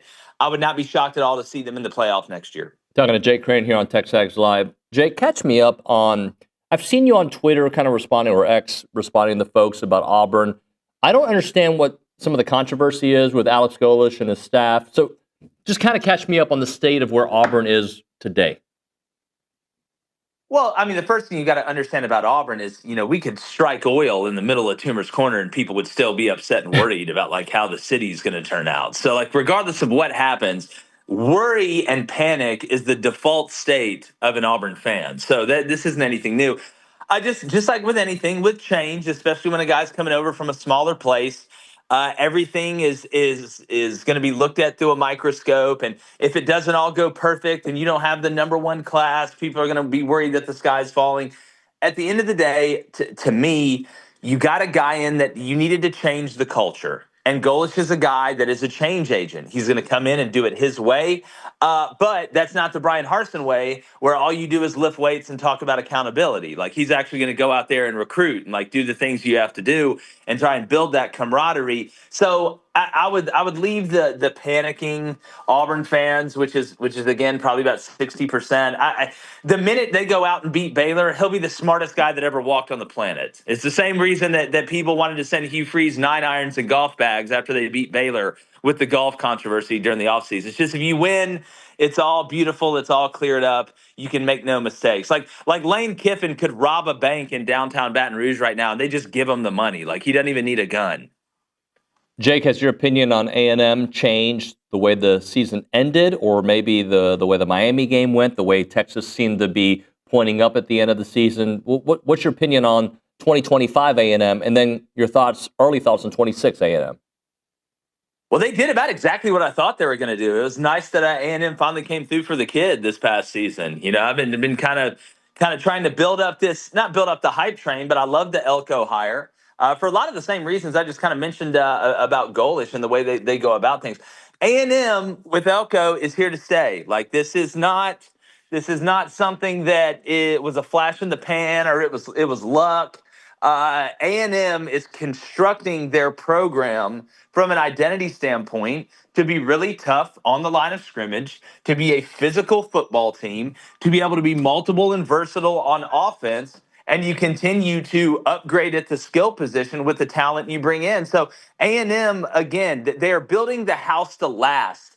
They didn't just throw a tent up in the jungle after the plane crash and hope somebody comes and saves them. They bought the island and now they're building the house up. So that's again, I don't think A&M is an accident. It's by design. And this year, I kind of felt like, to be honest with you, they were even a little bit ahead of schedule at some point. So no, I would be very, very confident and very excited. If Marcel Reed takes one more step this next season, I mean, you're talking about a legitimate, bona fide playmaker that can really affect you at all three levels at any point in time.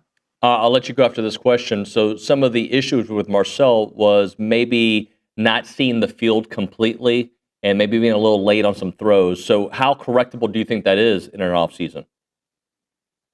Oh, it's very correctable. I mean, again, and let's not forget that Miami game is basically a hurricane on the field, like trying to throw the ball. It wasn't like Miami was out there just dicing it up either through the air with what was going on.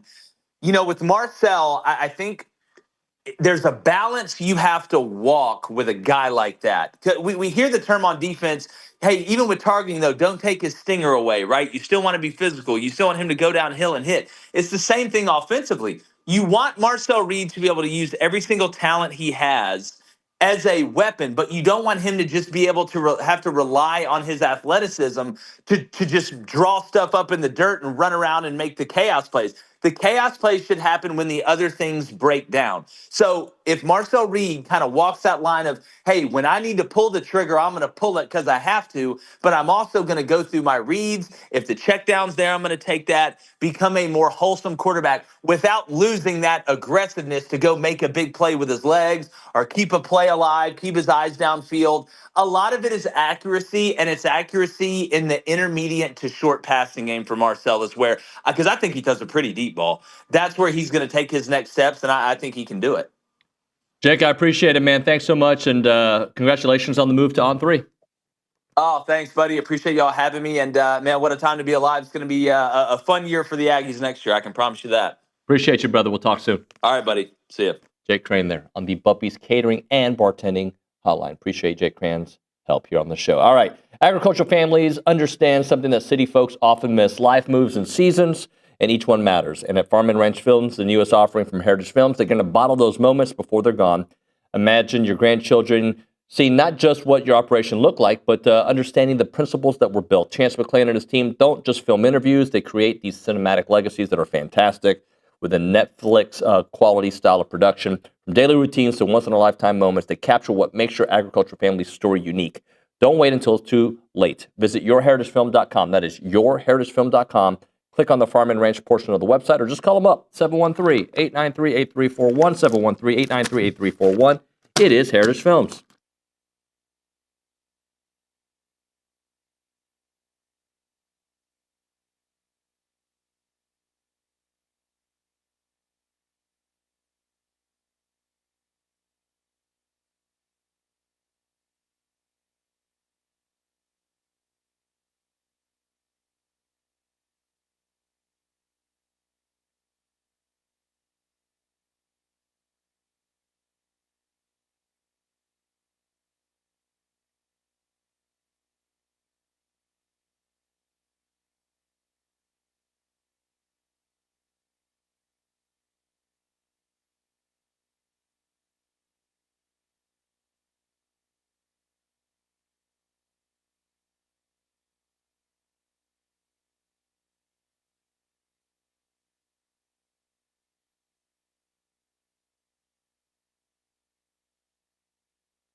TexAgs Live. We're presented by David Gardner's Jewelers, Rollo Insurance Studio.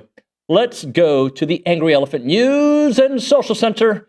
Justin, we've got what's happening on TexAgs today. On TexAgs Hoy Dia, aka today, there's a lot of premium content that you guys need to dive into. I feel like it would be perfect now after the national championship. Just crack open a beer like Kirk Signetti, if you're over 21, and go read some of the top TexAgs premium content. We got a lot of recruiting news with Jason Howell talking about not this current class, but moving forward, 2027, 2028, potential commits in the future, and then 2 big new episodes. One, Moving Goalposts with Amanda Atwell and Billy Lucci, talking about the win over the Texas Longhorns on Saturday with men's hoops, as well as giving a proper close to the transfer portal. And then yesterday, there was a new episode of No Layups with David Nuño here talking about the college football season, looking back at the college football season. So a lot of good stuff here, as well as tomorrow is obviously Mississippi State coming to Reed Arena to play the Bucky McMillan-led Texas A&M Aggies. So check out a lot of coverage with OB, Tom Schuberth, Luke Evangelist. That will be coming out later today and tomorrow. Appreciate you, Justin. Good work. When we come back here on TexAgs Live, the Justin Lanham will chit-chat about the Aggie basketball season, the win over Texas, looking ahead, Mississippi State, that and more. You're listening to TexAgs Live.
Justin Lanham, what do you know about Tribe Called Quest?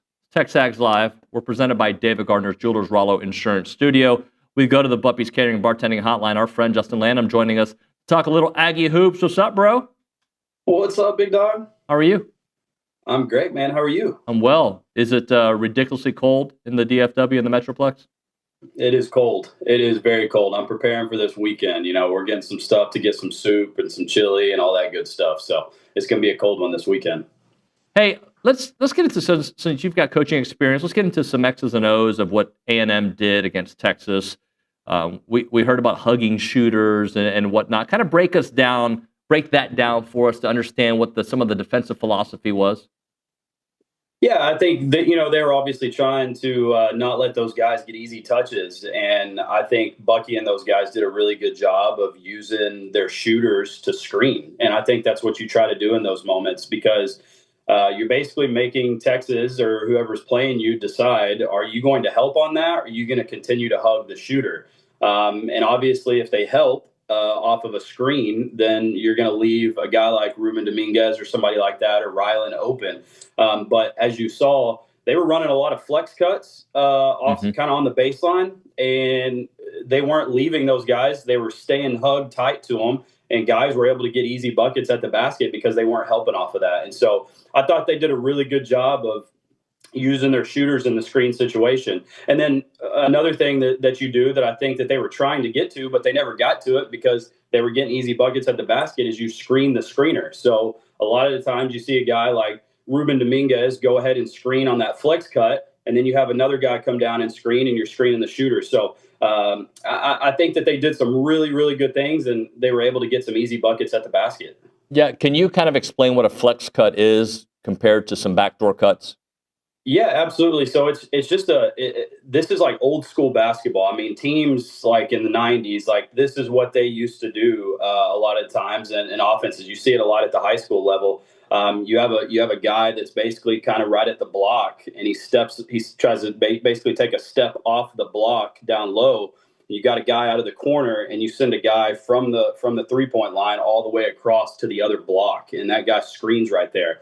And so you usually have a cross screen, and then you have a down screen coming after that. A guy from the wing is coming to screen that guy on the block. So you have a lot of action taking place on the strong side of the ball. And a lot of the times it takes the help defender to help. And then when they don't, you get easy buckets at the basket.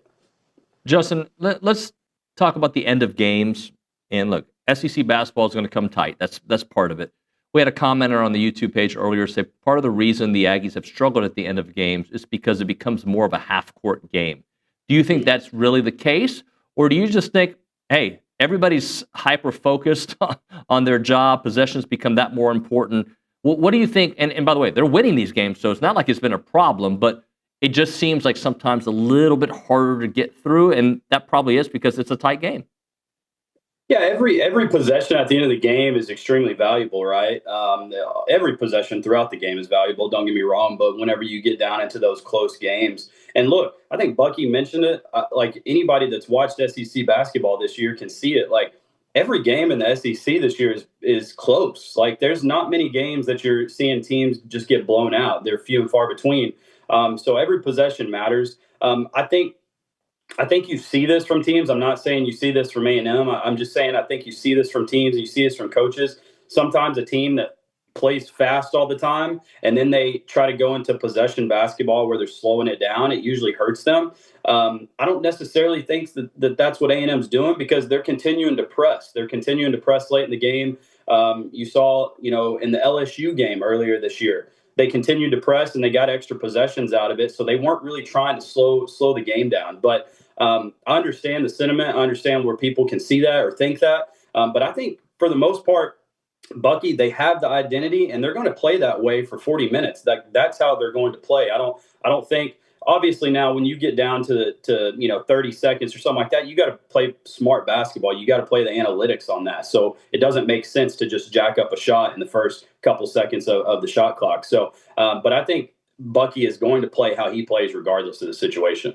Justin, they were so efficient in the second half and points per possession. All that was so up. They're shooting everything. What was different in the second half? Man, 1.45 points per possession in the second half. That's absolutely wild. I don't know. some basketball people may not understand that, but that is absolutely crazy to see that stat, because 1 point per possession, you're doing pretty good. And so to have that almost up to 1.5 a possession is crazy. I thought they really shared the ball. There was a point in the second half that I tweeted it out. It was one of the most beautiful possessions of basketball I'd ever seen. It felt like you had a little bit of everything. You had a ball screen. You had a post feed into Aggie. Aggie tries to make a move. They cut it off. He kicks it to Deba. Deba gives the and one pass to Rylan, and Rylan knocks down a three in the corner. And they were just firing on all cylinders. I thought Rylan Griffin in the second half just came out just super aggressive. He probably took the very first shot that he got the and one three. It probably wasn't that high percentage of a shot. Like, he's kind of walking into it. And so, after the shot, you're glad that he took it. But in the moment, you're like, oh, no, is that a good one? And he makes it. He gets fouled, goes to the free throw line. And so I just thought they were really aggressive. I thought they were the more aggressive team throughout the whole entire game. And obviously that paid off. And then when you have 14 assists, you're really sharing the rock. You can tell that this team is in a really good flow. I think Bucky mentioned it. They just play flowing offense. They're not running a ton of sets. They're just free flowing. And when you get free flowing like that and you get comfortable within an offense, like, good things can happen. Yeah, no doubt about that. Aggie too, man. He's just like every game, a double machine. And I hate that maybe we take it for granted a little bit, right? Like, because you just kind of get used to it. But he is playing like all SEC caliber, 5'4", whatever you want to call him. Yeah, and to think that, like, quote unquote, he's undersized, and he's doing this, he's a big body down low. He finishes really, really well through contact. He gets rebounds sometimes where obviously guys have a little bit more length on him, but he's able to use his body and get into people and get rebounds. And then, like I've mentioned this, I think his footwork is like second to none in the post. Like, he does a really good job of getting some pump fakes, shot fakes, getting guys up in the air. The way that he uses his footwork inside is awesome. And then, like I mentioned, when you do get a post feed into him, he's able to pass out of the post. And when you have a big down low that has vision and that is a willing passer, that just opens everything else up on the outside. Like, that's going to contribute to Ruben getting more open looks, Pop getting more open looks, Rylan getting more open looks. And so I think he's been, like you said, I don't know that we can really put our finger on it of how valuable he is to this team, but he's very valuable. Justin, I want you to talk a little bit more about Rylan, but not the 17 points. Just what he does on the floor. And it doesn't have to be the games where he's got high production points-wise, but the versatility that he brings to that lineup. Yeah, you can tell he's a high IQ guy. I don't know if I've mentioned this to you, but whenever I was coaching at J.J. Pierce, he was at Richardson. J.J. Pierce at Richardson, that's a huge rivalry up here in the DFW area. So I got to coach against him in high school, and him and Case and Wallace, and that was not fun. I can tell you that. Those guys were really good in high school, and you've just seen him elevate his game. And he high IQ. He doesn't try to do too much. Like, that's what I love about him. Like, he's not ever trying to force the issue. And a lot of the times whenever I just said what I said earlier about he was being really aggressive, a lot of the times you think that you're going to try to force the issue. He didn't force the issue, really. He was just taking his chances when he had them. He was taking his shots when he had them. And that's what's really exciting. I thought it was interesting listening to Bucky yesterday talk about how he was really amped up at the beginning of the game, and he did some uncharacteristic things, but then he settled in. And so that's a veteran player that settles in. The moment doesn't get too big for him. He's obviously played in big games, whether that was at Kansas, whether that was at Alabama. He's been in big games. And so as you've seen, he has stepped up huge in big games and big moments for this A&M team. Talking to Justin Lanham here on TexAgs Live. Justin, when you think about the start of SEC play and how well this team is playing, I know what the naysayers say, but you haven't played anybody. I don't care if they play. It doesn't matter to me. Like, just win games and, because this season, I'm not going to compare it to Indiana. I'm not saying that. But, like, they're not supposed to be having this narrative right now. It's still a long ways away. Like, who knows if they get 7 more wins in conference? Who knows, right? But that being said, to be able to be playing with that kind of confidence with a team that was kind of put together as quickly as they were, again, I don't want to go too deep into it because I don't know how the rest of the season plays. The schedule is going to get really hard here in a week. That being said, I don't care what happens from here on out. This has been a fun, like, experiment and seeing the coaching beauty of Bucky McMillan. Yeah, and to kind of piggyback on that, like, it's an attractive form of basketball that Bucky is setting the groundwork for getting recruits, getting guys in the transfer portal.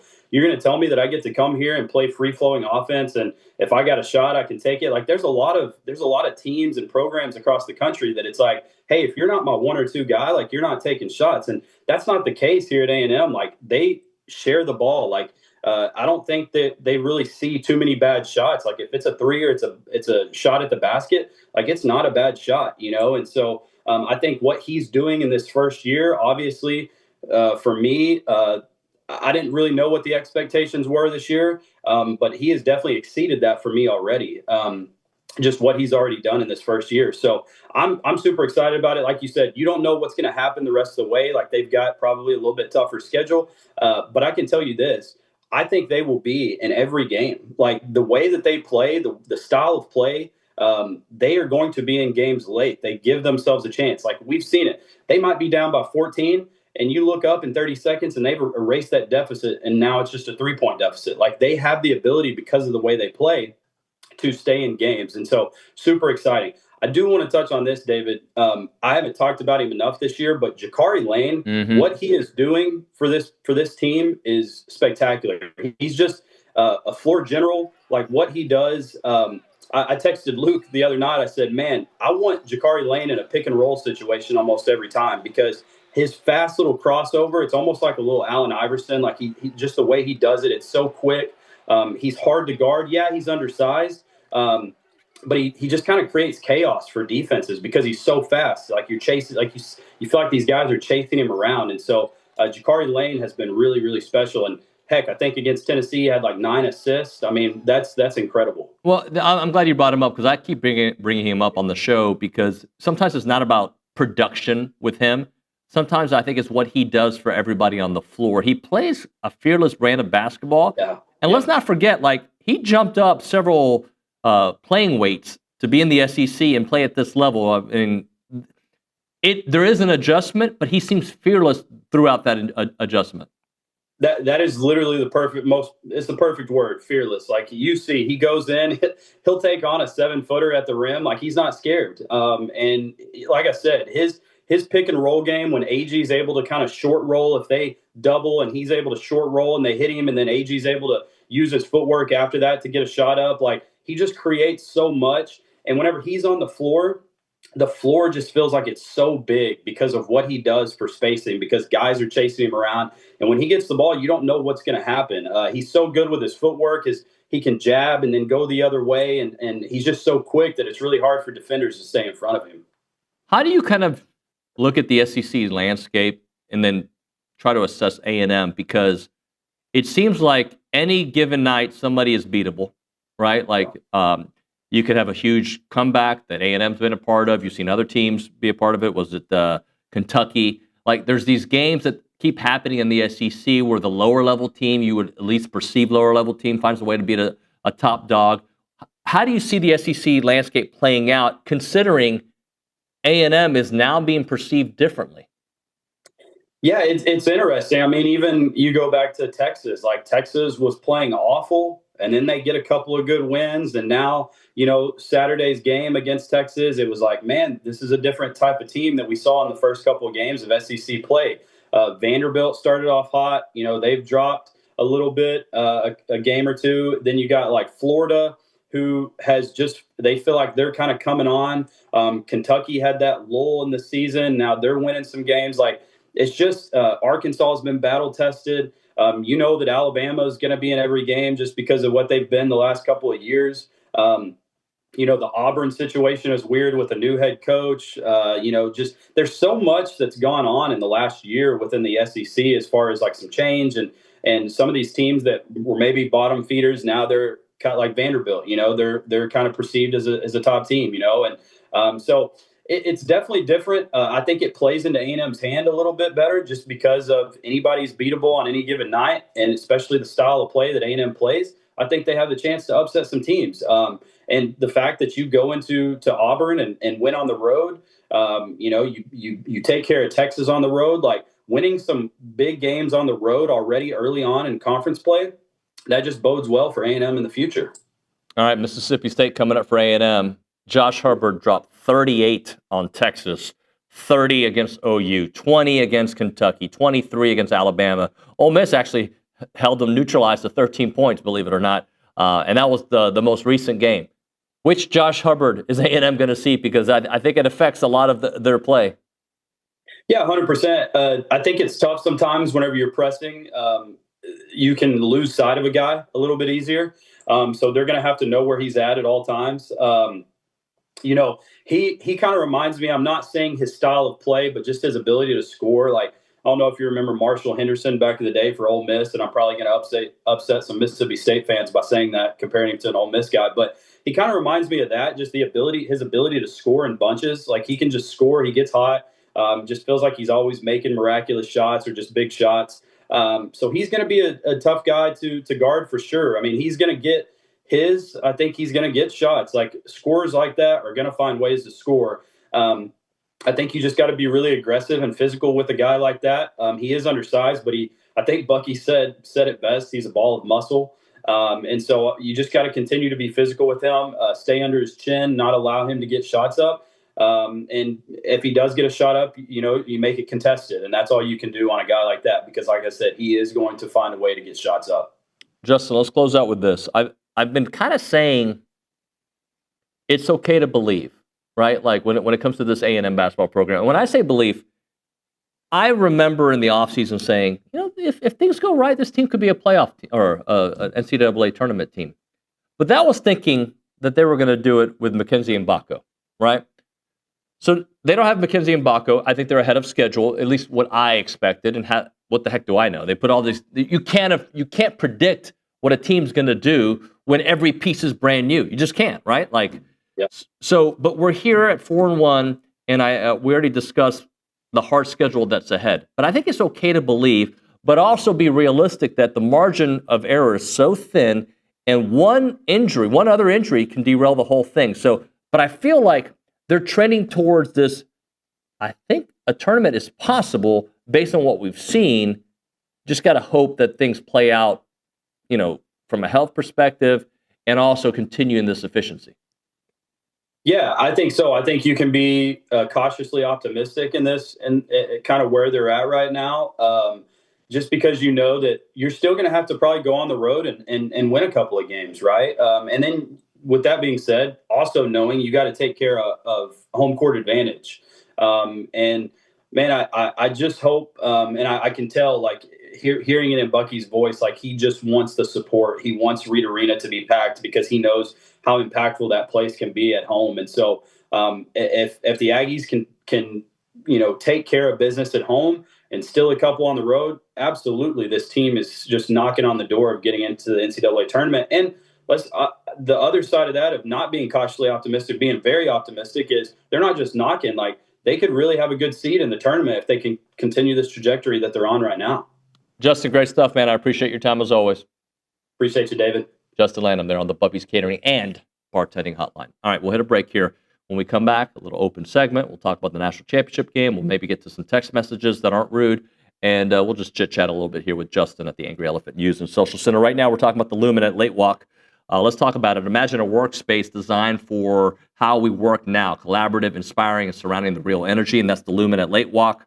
The Lumen is Bryan College Station's only Class A plus office building with lake views, on-site dining. You've got fitness, you've got a conference amenities, all steps from the Stella Hotel and everything Lake Walk has to offer. The place is built for modern business, a place that helps attract talent, impress clients, and keep teams energized. And there's something Aggies will really appreciate, is that the Lumen is an Aggie-owned project developed by William Cole Company. It's the same group that brought you Traditions Golf Club, the Stella Hotel, and Lake Walk. If you're a business owner, entrepreneur, or you're looking for a new next headquarters for family or for office, that's where the innovation meets lifestyle, you need to check out the Lumen. Now leasing at the Lumen.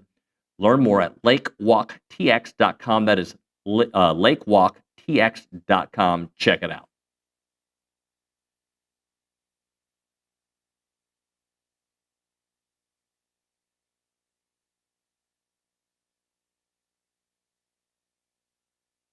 Hey friends, David Nuño here for Prize Picks. They're back on TexAgs, prizepicks.com/TexAgs. Use the code TexAgs to get $50 once you play in $5 lineups. And Prize Picks is the best place to win cash while watching sports. Football season's here, basketball coming up, baseball, you name it. You go to prizepicks.com/TexAgs and start having some fun watching sports, making some money on there. And you can play Prize Picks in over 40 states, including California and Texas. Remember, they'll give you $50 in lineups once you play $5 lineups on Prize Picks. And they have the new thing. It's called It's Good to Be Right campaign, and they're kicking off the upcoming NFL season with their bold new campaign, It's Good to Be Right. The seasonal long push celebrates the thrills of getting it right, from the perfect prediction to winning your Prize Picks lineups. Prize Picks, it's good to be right.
We're back here on TexAgs Live, presented by David Gardner's Jewelers, Rollo Insurance Studio. I'm trying to find the full quote from Curt Cignetti. I haven't been able to find it. But basically, yesterday, they asked him about, if he would have believed this was possible a couple years ago, maybe 4 years ago, 5, whatever it was. He's like, no, I probably didn't when he was at IPU. Right. Probably not, but I did find the one part of the quote that if you keep your nose down in life and keep working, anything is possible. And I really do believe that. Like, I don't believe if I keep working at flying, I'm gonna be able to fly, right? Like, but like, there are, for instance, not to bring it back to my martial arts, I am so bad, and there are days that I'm like, dude, I've been doing this for so long. Why am I not getting better? But I do believe you stack good days on top of good days, good things can happen. But when you're high-level performers like that play D1 anywhere, right? And you've got the right culture, and you just go about your business. And he didn't say it last night. He may have said it somewhere else. But he has said before, like, we handle each play the exact same way. So if it is 4th and 10, if it's, after a touchdown, if it's after an interception, it's the same emotion. That's why you don't see a lot of emotion from Curt Cignetti on the sidelines. It's not that he doesn't get upset. It's not that he doesn't have emotions, but the process is still the same. That's why Jake Crain calls him a robot, right? Or calls the program right, because they just don't beat themselves. They just go about it the same way. They don't fumble. They don't do this. They don't get penalties. They just do the work that you're supposed to do. And regardless of your allegiance, who you root for, who you like, just taking a step back, wouldn't you want your kids? You're a kid. Wouldn't you want to have a leader like that? Like, I think that is a testament to the brilliant job. And by the way, I believe across the street, that's how Coach Elko goes about his business. Again, there's levels to success, and I understand that. But I'm sorry, I think the SEC is deeper than the Big Ten, right? I know it's not okay to say that in today's world because of, look, I'm not saying A&M would have beat Indiana. A&M played bad brand of football towards the end of the year. They just, I don't know who they would have beat. I think they could have beat Miami. They didn't. I think there was other teams, obviously, that they could have beat. But the bottom line is they are process-driven across the street, from Tommy Moffitt to Holman Wiggins, the whole crew, right? So I think that they are going about it the right way. And I just think if all of us adopted that with the way we go about our own work, we'd all be a better company, a better parent, a better athlete, a better whatever. Anyway, soapbox off. Justin, talk to me. All right. Well, I wanted to do a little bit of a scouting report. I'm no Tom Schubert, but with the game tomorrow against Mississippi State, I kind of wanted, if you kind of just look at Mississippi State as a team, it kind of reminds me a little bit of a Buzz Williams-led Aggies team with just a little less defense. Because with a little better scoring, maybe? A little bit better, definitely better scoring. But you have that, kind of ball-centric guard in Josh Hubbard, Wade Taylor. But the team as a whole does not shoot threes very well, and that could help us a lot. They're also 5th in the SEC in turnovers, so they can turn the ball over. But Josh Hubbard's playing his best season yet. There's no doubt about it. He's first in the SEC in points per game. He's had his highest career points per game, highest field goal percentage, assists, rebounds, and steals per game. So he's on fire. And yes, they've lost 3 straight games, but in their last game against Ole Miss, which they were very close to winning, Josh Hubbard had 2 free throws with 12 seconds left in the game to take the lead by 1. He missed both. So he missed both. He missed both to not. So now and then they lose the game by 1. So honestly, what do you think that does for him? Is that more of a motivating thing? Like, hey, you were this close. Now what does it do with a big game against Aggies? I think everybody's different. Like, I don't know him well enough to tell you what I think that does for him. But, I mean, most high-level athletes, I think, can turn the page from that. Right? You would think he'd be able to, like, all right, but A&M's missed free throws, too, that matter. For sure. Right? Like, so I don't know if it motivates him more. I think maybe it makes him a little bit more focused on his free throws. I think that can have an effect. We might see the greatest free throw performance ever from Josh Hubbard, or you might see one that it lingers a little bit. But I don't know the guy well enough. I will say that, do you allow him to go off? When I say allow-ish, because A&M's never going to allow anybody to go off, but you allow him to go off and just make sure those role players don't get theirs too? Or Do you focus all your attention on him, knowing that those role players can't beat you? That it's only Josh Hubbard that can beat you, and that'll be interesting to see how Bucky and company take care of that. Yeah, and even last year when the Aggies played Mississippi State, Josh Hubbard had 25 points, was 10 of 11 from the free throw line. So there's game by game, year by year, it all changes. And yeah, I think this one's going to be a really exciting one tomorrow. Good stuff. When we come back here on TexAgs Live, Dr. John Thornton will be here in studio. I think he'll be in studio. We'll chit-chat with John about all things Aggie basketball. If you got any questions, you can send that there on the text line. We'd appreciate that. The Catalyst Pure Performance text line, 979-693-1150. If your organization or business is looking for an opportunity to engage with Aggies, check out the Association of Former Students. They bring Aggies of all ages together during their marquee events held throughout the year. We're talking all Aggie Hullabaloo, The Gathering. They all welcome tens of thousands of guests, Aggie Ring Day as well. And there are many sponsorship and vendor opportunities to get your brand in front of those attendees. And they offer a wide variety of both digital and in-person options to promote your brand. And this includes title sponsorship, naming, on-site presence, activation, and recognition in social media posts, and much, much more. There's also advertising opportunities in both the Texas Aggie magazine and the Aggie News newsletter, which are seen by over 230,000 people. So if your business is ready to engage with Aggies, choose a partner with the organization that's been supporting the Aggie Network for the last 140 years. For more information on options available through the association, please email sponsorships@aggienetwork.com. It is the Association of Former Students.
Back here on TexAgs Live, presented by David Gardner's Jewelers Rollo Insurance Studio, talking some Aggie hoops. Dr. John Thornton with us here to break it all down. How are you, sir? I'm doing great. Well, it's great to see you. This season, I've been kind of describing it from my perspective. You get to see a lot more than I do. It was like, I remember the initial roster. I was like, this team might have a chance for the tournament, right? Yeah. And then the reality hits like, well, this is a brand new team. Nobody knows each other. And McKenzie has a little bit of an injury early. Then he comes back, then has an injury. He's out. And I'm like, there's no way. And I don't know if they're going to make the tournament. But they give me this hope. Like at this point, like that anything is possible. Is that how you see it? No, I love that anything is possible thing. I mean, obviously, we have to do certain things every night to be successful. A lot of teams can say that. But going back to your point about when he started putting this roster together, realizing when he got the job, what was available, and what he put together was remarkable in the first place. And that talent level stack up with the SEC and the people that we're going to be playing against and competing with. You didn't know. It's intriguing. You saw people from different other schools here that there's going to be some potential here. And then you realize, as you also suggested, is that you're trying to put that together in a short period of time.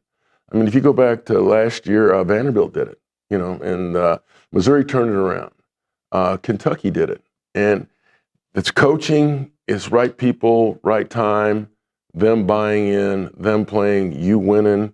But it's also kind of a roll of dice. I mean, you just don't know this day and time. So it's really been fun to see this group of guys and these coaches and this coaching staff get them to understand what it takes to win for them and this program, the way Bucky's going to run it, and see them, the light bulb go off. We can do this.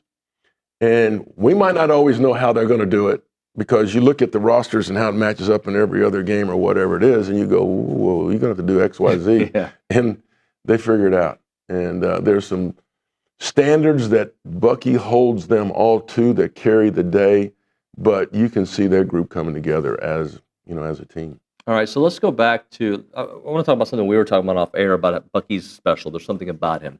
I remember hearing about him before, right? This guy's a candidate for the job. Then he gets the job. Oh, this guy is sharp. Then he has this press conference. I'm like, man, this guy is sharp. Right. Then I have him on the show every week, and I'm like, my goodness, like he's got an it factor. Can you describe what that it is? Because I don't know if we can, but you just know he's got it. Yes, I totally agree with you. And it was a learning process for me, because I heard of him, but I didn't know him. And then from the press conference to reading about him to deep diving a little bit, the it to me is the amount of, he's a smart man. Let's just say that first. He is a guy that is extremely genuine. I think he's got leadership skills that are, they're subtle, but they're really, really important. You can see how he communicates, how he leads. I think his confidence is over the moon for the right reasons. I mean, he's been successful in this journey for him as a coach, multiple levels, won, and then took that background and that experience level as he grew and learned as a coach and as a man. He's at a place now and he's just showing that what he's all about works. Well, I was going to also say that, like, the fact that he's coached so many games at different levels means he knows how to coach. Like, there are certain coaches that are assistants and, they've learned the right way and then they apply it, but they're still a little bit learning on the job. This guy's been through so many different scenarios with all the teams he's been a part of. Well, I totally agree with you. And I'll say this, if you're watching games, watch the bench, watch the demeanor, watch the confidence, watch his coaching staff and he interact. That's somebody that's been around the block in a major way. You don't see, all coaches jockey for whatever they need to be getting done with their team or with officiating or with the course of the game, but they are totally under control. What coaches are totally under control? I get that, but you can see that he carries forward that confidence level and that staff that he's put together. They've all been around the block. Those that have been with him, that brought with him, have been with him, and the guys that he brought in with him. It's really been a beautiful mesh to watch it in action. I don't want to overrate what happened in Austin, but there was a 24-year gap, and I know there were some years that they didn't play, right, without winning. And he didn't look at that as a roadblock. He just looked at that as the next challenge. No, I promise you, that guy, there's nothing too big for him. Yeah. It really isn't. I mean, obviously, he gives credit to where it is. Former coaches, places he goes and plays, coaches he's competing against, but he is not in the least bit intimidated, and he's built that with his team. I've enjoyed the fact that this team, they play hard. I mean, really hard, but it's businesslike, it's workmanlike. They don't over celebrate. They're in the moment and they stay in the moment. I think that's the way he is, and that's kind of filters down to the staff and him. The part that I found also fun is that you know what you're going to get from Rashawn Agee every night, right?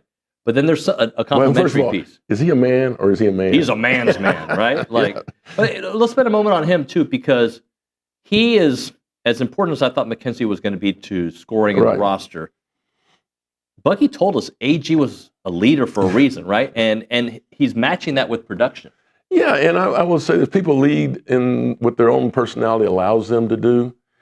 And he is one of those dudes that is just serious business about what he's doing. And what makes teams successful is competitive nature. Mm-hmm. They want to win, and he personifies that. And is he an athlete? Yes, he is. Does he have broad shoulders? Does he have long arms? Does he get after it? Is he physical? Yeah. Is he a little bit undersized for what they're asking him to do? Yeah. Does it matter? No. How many doubles? 8? Mm-hmm. I mean, 8 against quality people.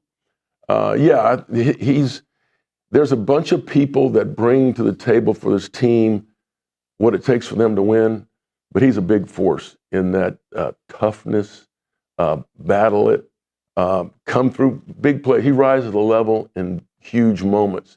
I think he had a block at Auburn that was unbelievable.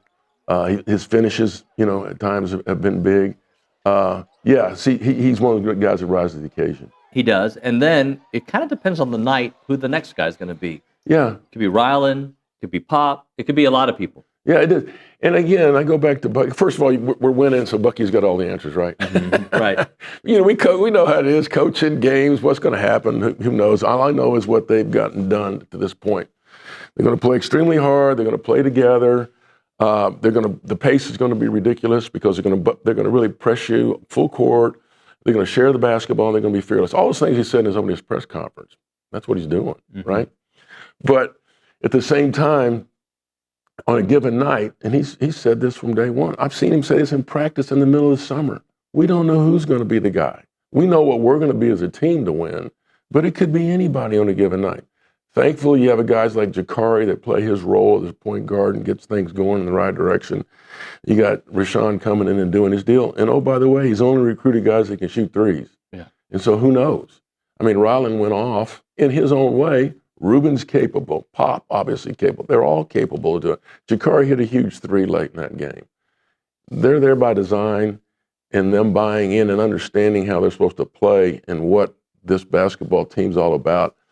It's just been really good seeing them grow into that. One of the things I really love about this roster, too, is you've got some men, like beyond Rashawn. Like, you've got Ruben is a sophomore, but he's, 22, 23, whatever he is. And he's got an NBA-looking stroke, doesn't he? Yeah, he does. And he really does. And I think when people discount, they go, that's all he can do, shoot. No, look at the minutes he plays. Yeah. Look at the minutes, because he is valuable. I mean, he is really good. And I mean, skill set, who he can match up and guard, that's one thing. I mean, obviously, people are going to try to take advantage of that. He has to work so hard to get to where he needs to be offensively.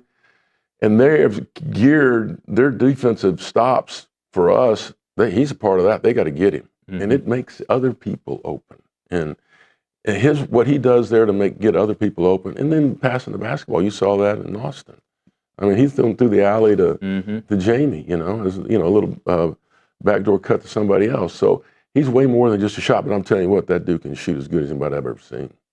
The way I'm describing this week is very manageable, but it's the SEC where all these teams are beating top teams, right? So it can be manageable, but A&M's not in a position that they can, they better get these, right? Right. Especially considering what's ahead. Yeah, and I love watching the SEC wrap-up show at the end of the day. After Andrew and I joke about it, is it's fun to look at scores after the game's over with because you go, especially after you won. Yeah. You can see because any given night, we've seen that. Yeah. I mean, what happened to us in Knoxville? I mean, and then they turn around and lose another one. You go see the people, Vanderbilt, sitting high, 2 losses in a row. I mean, that's just the sport, and that's this year in the SEC.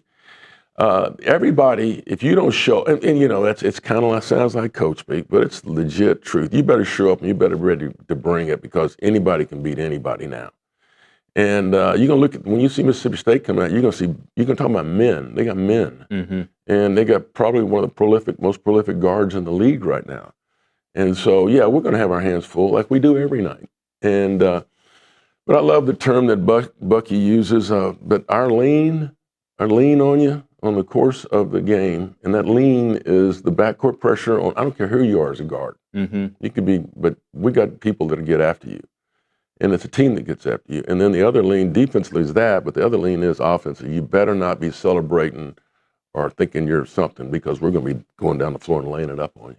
Dr. John, when you've covered teams and been a part of teams, when there's been some ebbs and flows with free throws, that's part of the sport, right? Like sometimes you're going to have a couple games where it struggles a little bit. Yeah, and it frustrates you because they're capable. And they're capable of making big free throws in big moments in the game. And it's disheartening because you go, we're good. We got this. But, hey, I've seen Larry Bird miss 2 free throws back-to-back in the game, in pressure game. So, I mean, they're human. And one of the things about what I love about them, none of them are scared. And the carryover or the fallout from having that goes in one ear and out the other. They believe they'll go. But, yeah, we're a good free throw shooting team, and I want to see us keep on that trajectory. Back in the day, I would have asked you, how do they cover Hubbard, right? Because his ability to score. Do they let him get his but make sure nobody else's? But it seems like Bucky, it's going to change throughout the game what the strategy is. Yeah, and one of the things is there's nuances to every game that they're going to focus on, but they're not going to get away from what they do. And the thing it's been fun for me to watch is I don't care if it was Gillespie or Pettiford he might go off on us tomorrow. He's a great player. He could do that with good defenders.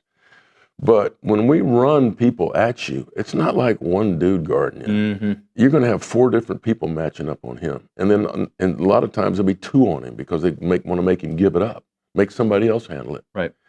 And the beauty of it is those guys, from Marcus to Jakari to Pop, to Josh, those dudes know what to do. And so it's a stable of guys that come at you.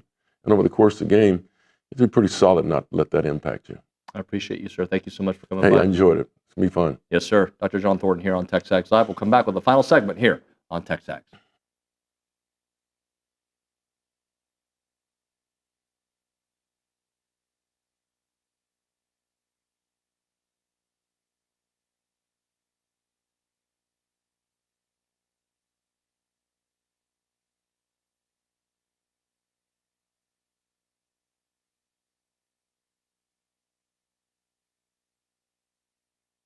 What's up, everybody? I'm here to tell you about Fratello Italian Cafe. If anyone knows anything about Italian food, it's me, Billy Lucci. And Fratello has the best Italian food in BCS. Located at 3901 South Texas Avenue, Fratello is known for their handmade pasta dishes and feature lasagna, beef cannelloni, chicken parmesan, chicken fettuccine alfredo, a couple of my favorites, just a big old bowl of plain old spaghetti and some manicotti. Really recommend the manicotti. That's my go-to. And don't walk out of there without trying the fresh, piping hot breadsticks and the homemade in-house cheesecake, which is incredible. It's great for dining in, catering, gift cards, and even shipping, which they do nationwide. Fratello's is Aggie-owned and operated, and it's an official restaurant partner of Texas A&M Athletics. I'll see you there.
I'm reading this tweet, and I'm curious.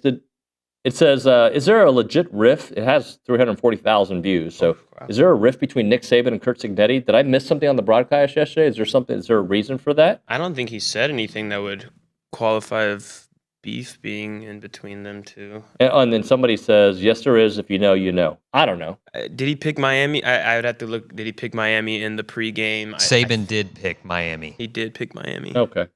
I mean, that happens. I think they're just building off of something that's. But sometimes, though, when you're the MJ or you're and the next guy people start giving somebody, man, what are you talking about? I won. How many did Saban win? 7, 8 championships? A lot of. Right? Like, what are you talking about?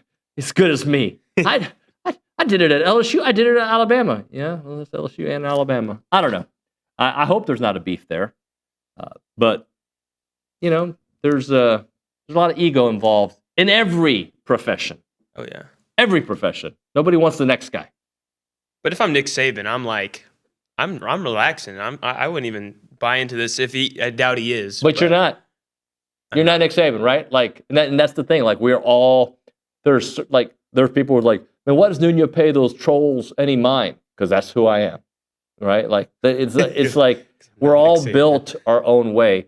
I hope there's not a beef. Like, I mean, unless there's like a beef because like, did Saban fire him or something? I don't know. I doubt it. But like, is there a reason for the beef? I didn't see anything that would make you think there was a beef, but maybe. I got something I want to pose to you. It's okay. A little forward thinking. Okay. With another season in the wraps, we have Indiana and Miami who had phenomenal seasons, yes, but now they move on to new quarterbacks.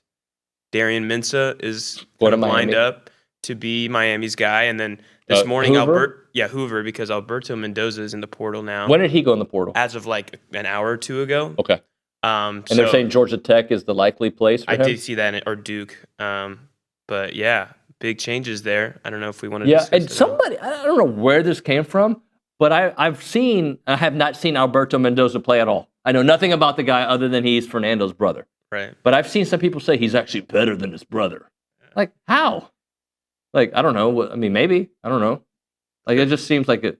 Yeah, I mean, we haven't seen enough to say anything at all about Alberto Mendoza, but the fact that he's in the portal makes me think Curt Cignetti saw enough to say, we're actually going to go with a different guy. Is Alberto a freshman, sophomore? What is he? That's a really good question. I just know he's Fernando's brother. That's it. You know what I care about? I care about Marcel Reed. I do. Right? And I like that Jake Crain has got a little bit more confidence than we've heard from other people. Like, yeah, dude, it was a freaking hurricane when the Hurricanes were in town. It was windy. Guy took a huge step his second year. And Crain knows ball. So, he does. I hope that folks listen to that and really appreciate it. All right, that's going to do it for TexAgs Live here on a Tuesday, freaking January 20th, 2026. Anyway, tomorrow on the program, what do we got? We got Juan Haris. We got Pat Henry. We've got Ryan Broninger. We've got Tom Schubert. I believe we have Joni Taylor on tomorrow, too. She was going to come on today, but she had to change her schedule. So we'll have Joni on the program tomorrow. So we got to catch up with her. I know it's been a couple rough games. So we'll have all that. Bronny will be doing Recruiting Country. Thank you, everybody, for watching and listening. We'll see you all mañana.